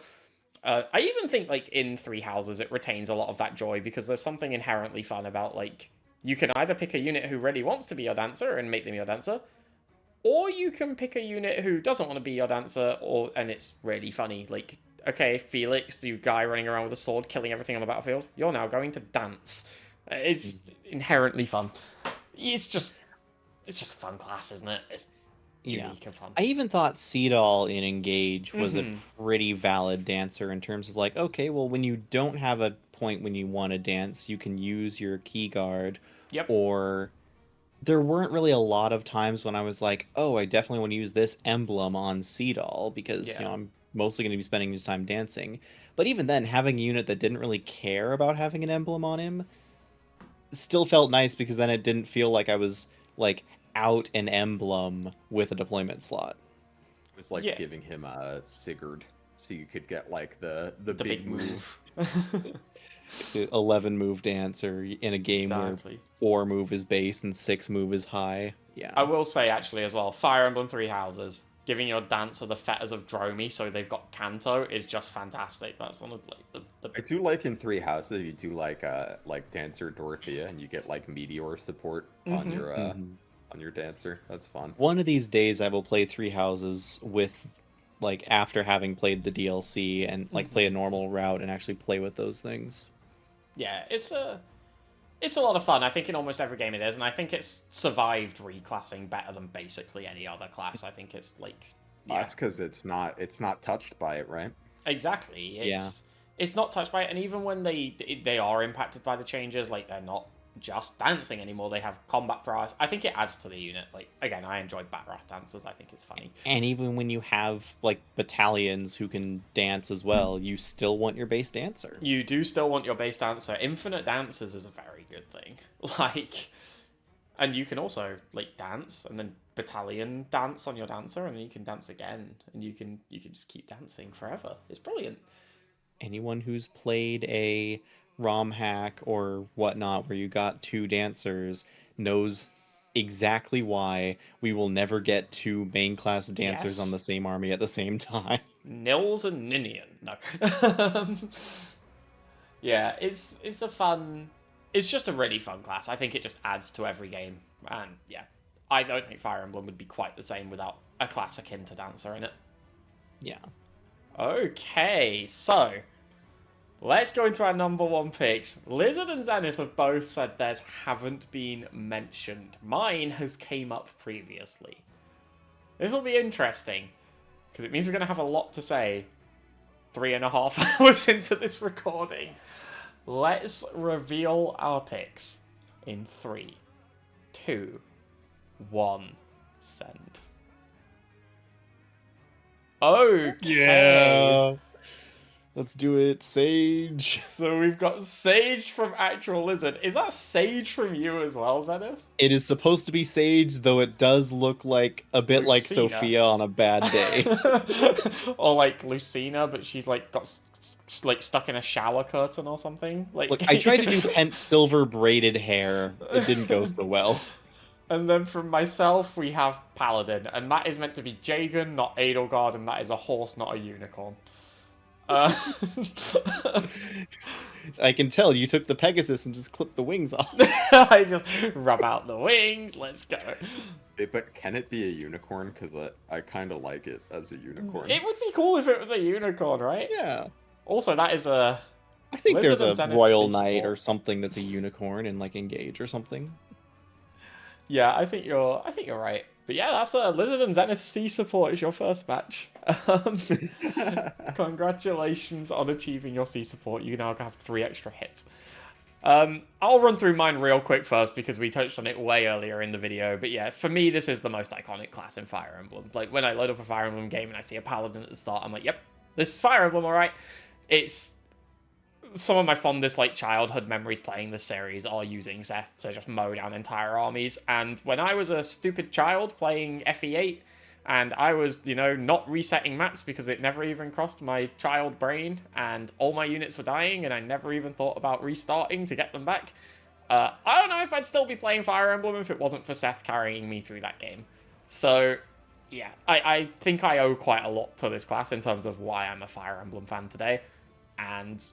they've continued to be fantastic. I think there are a bunch of iconic ones throughout the series. It makes me sad when they're bad. And they've managed to, more so than I think Wyvern Lord, retain some of their aura by the simple fact that you don't class into them as much because Wyvern Lord is there. So Paladins in my head are still like a select couple of units. Like Dimitri commonly goes into Paladin, for example, but like that's not a bad rep at all. Yeah, Sylvain might go into Paladin, Ferdinand, someone like that. And then, but it still feels like a class that is for a select few units, and then you've got, obviously, your Jagans, your, the Marcuses, your Seths, your Titanias, you know. It's, yeah, to me, this is just such a class that represents Fire Emblem, and I think it does a very good job of doing so. We went over a lot of the other points earlier in the video as well. You know, it's a great advertisement for promotions and all of that stuff, and it's just... You're never unhappy to have a Paladin in your army, and if someone's a Paladin, there's always at least a thought in the back of your mind of like, you know, this unit might be usable.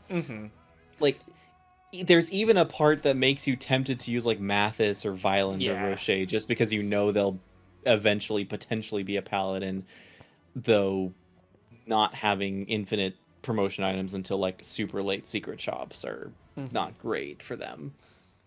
Yeah, I think there's just so much in its favor, and it's just like, it's obviously incredibly strong, and I will be completely honest that this class does make me a hypocrite, because normally I'm pretty, like, I don't like things that completely break the game open and make me switch my brain off and beat them, but I'm here for Paladin, that's fine. Seth can keep doing his thing, Marcus, carry on, Titania, go for it.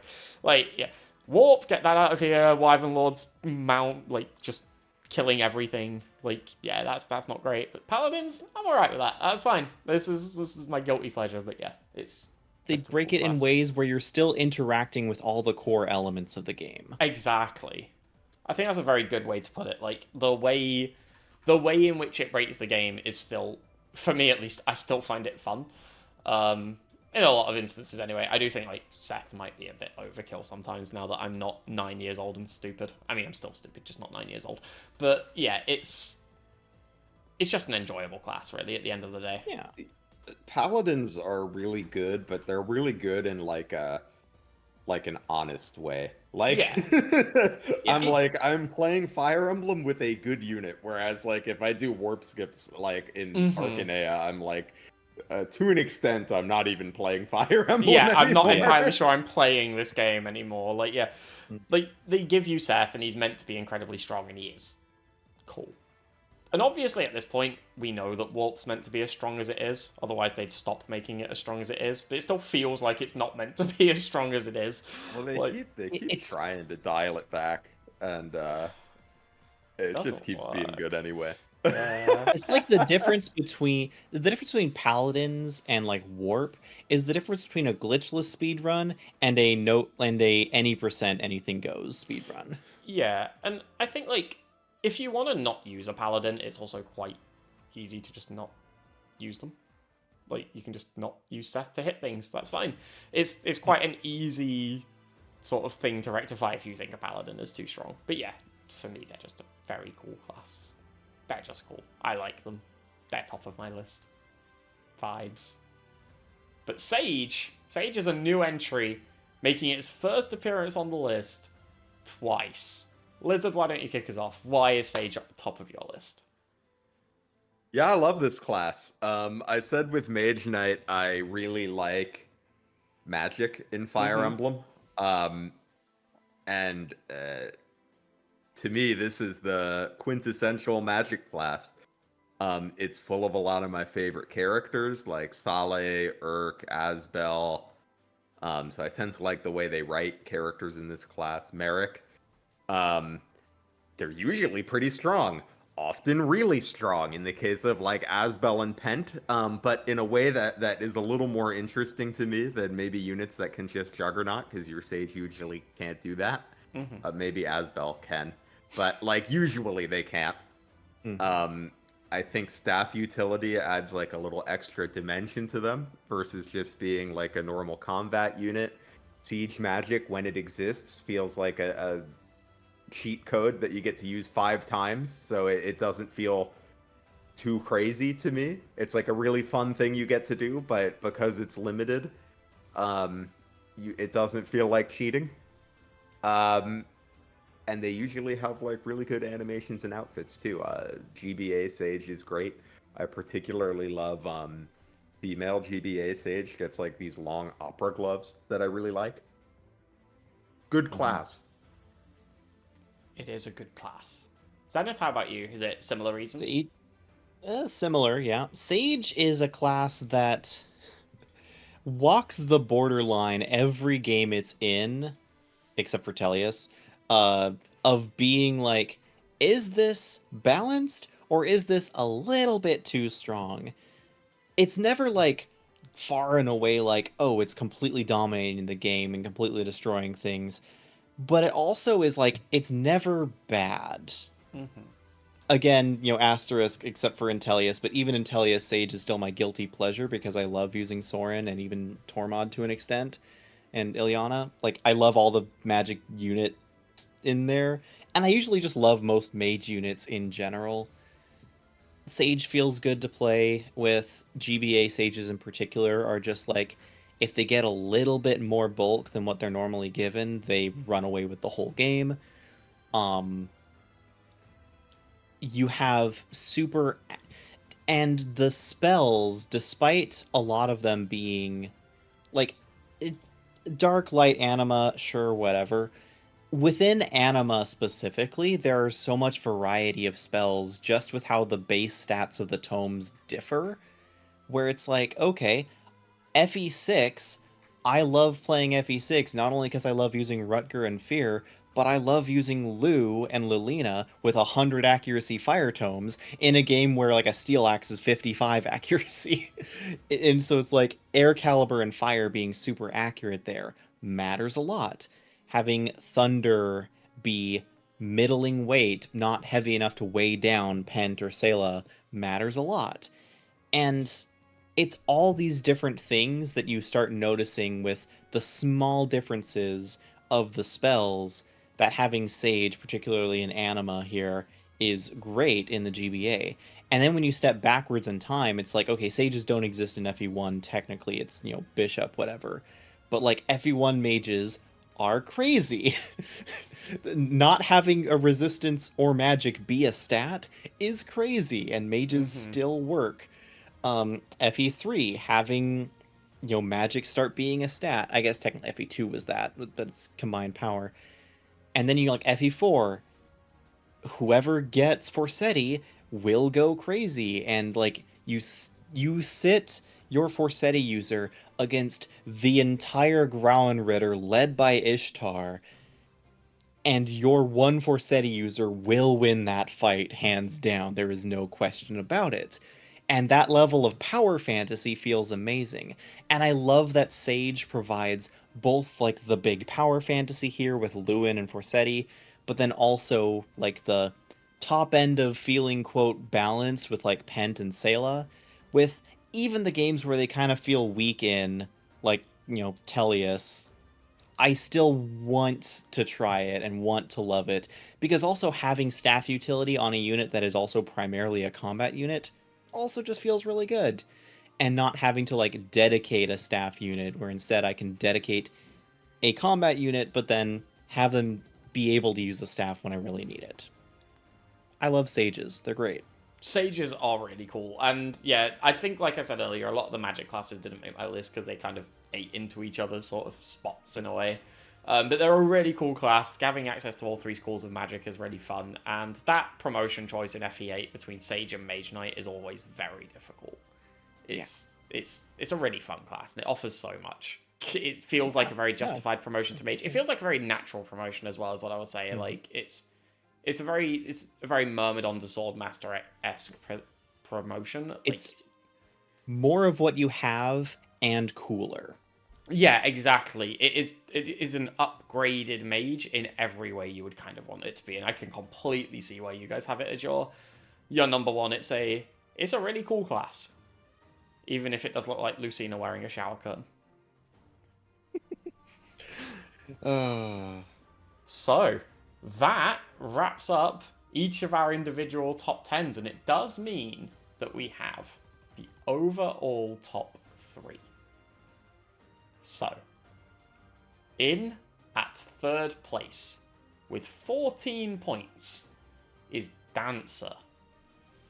In at 2nd place with 15 points, and what I would personally call a massive surprise entrant this high up, Berserker. Let's go. Let's go. I think, was that the only one that was on all 3 of our lists? It might have been. I think so. If you didn't count Heron as a dancer, then yes. Yeah, I was going to count Heron as dancer, but if you don't, then... Yeah, I think they're different enough to not, but if people did, then... where would... Oh, I'll get into that in a second, yeah. In 1st place, with 20 points, not making an appearance until the number 1 spot was Sage. That's some list. If Heron had counted as dancer, it would have gotten 22 points in total, so it would have topped the list, but the top 3 wouldn't have changed overall, just the order of them. Yeah. Yeah, nice. I think they're different enough, but if you did want to. The other one that I didn't combine was Wyvern Rider and Wyvern Lord, but that wouldn't have even cracked the top 5, so yeah. I thought that one might have been like dicey, but yeah, I opted not to. It was a really close, like, we've got Berserker on 15, Dancer on 14, Paladin on 13, Hero on 12, and Thief and Ranger/Bow Knight at 11. We had a lot of sort of similar answers at different points in the list, and it led to a really interesting, like, sort of top end. And then Sage ran away with it with 2 number 1 nominations. That's fun. Turns out when you get 3 people who think about Fire Emblem in an analytical way and kind of break it down like that, you're going to have some similar answers. And I've got to say that the list is incorrect because the Black Knight finished 11th, which means it's not a top 10 class in Fire Emblem, which we all know isn't true. I mean, I feel like 11th is pretty good for a dude. The Black Knight. Actually, one out of like what 700 something units now. If I combine Heron and Dancer, then Black Knight is top 10. Let's go. That would be like if I was like, yeah, I think Gregor from Awakening is the 8th best class in the game. I think Gregor. My favorite class is Marth.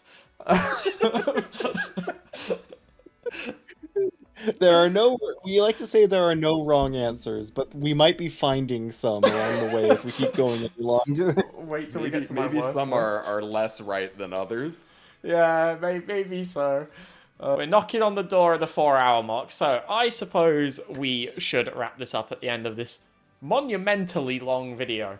You know, you could have played through some Fire Emblem games in the time it would have taken to record this, but the top 3 of Sage, Berserker, and Dancer are, objectively, the 3 best classes in Fire Emblem. ActualLizard, before we wrap up, would you like to plug your channel? Sure.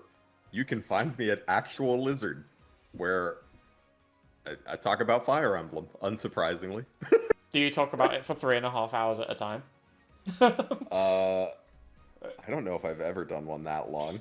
Perfect. We're breaking new like ground. 2 hours. Yeah, new record. Excellent. That's what we want to hear. MythrilZenith, would you like to plug your channel? Yeah, youtube.com/MythrilZenith. I also talk about Fire Emblem. I have, if you like shorter scripted videos, I have the Design 101 series. I have Unit Design 101, where I talk about all the different classes. But if you like longer rambly stuff, I have map recap, where I'm going through every map in Fire Emblem 1 and its various remakes, and dissecting the map, figuring out what I feel works and what doesn't, and it's longer and more rambly, but if you like that, if you listen this far, you might. I was going to say, videos. if they're 3 hours, 45 minutes into this, then it's definitely, they're fans of the longer rambly. I think it's hard to avoid. Yeah, I'd like to thank you both very much for joining me on this video. It's a pleasure to have you both on, especially for my first video back in quite a period of time. So yeah, thank you very much for joining me. I hope you had a good time. And even if you didn't, you're still locked in for the next one, I'm afraid, where we're going to talk about our worst classes in Fire Emblem history.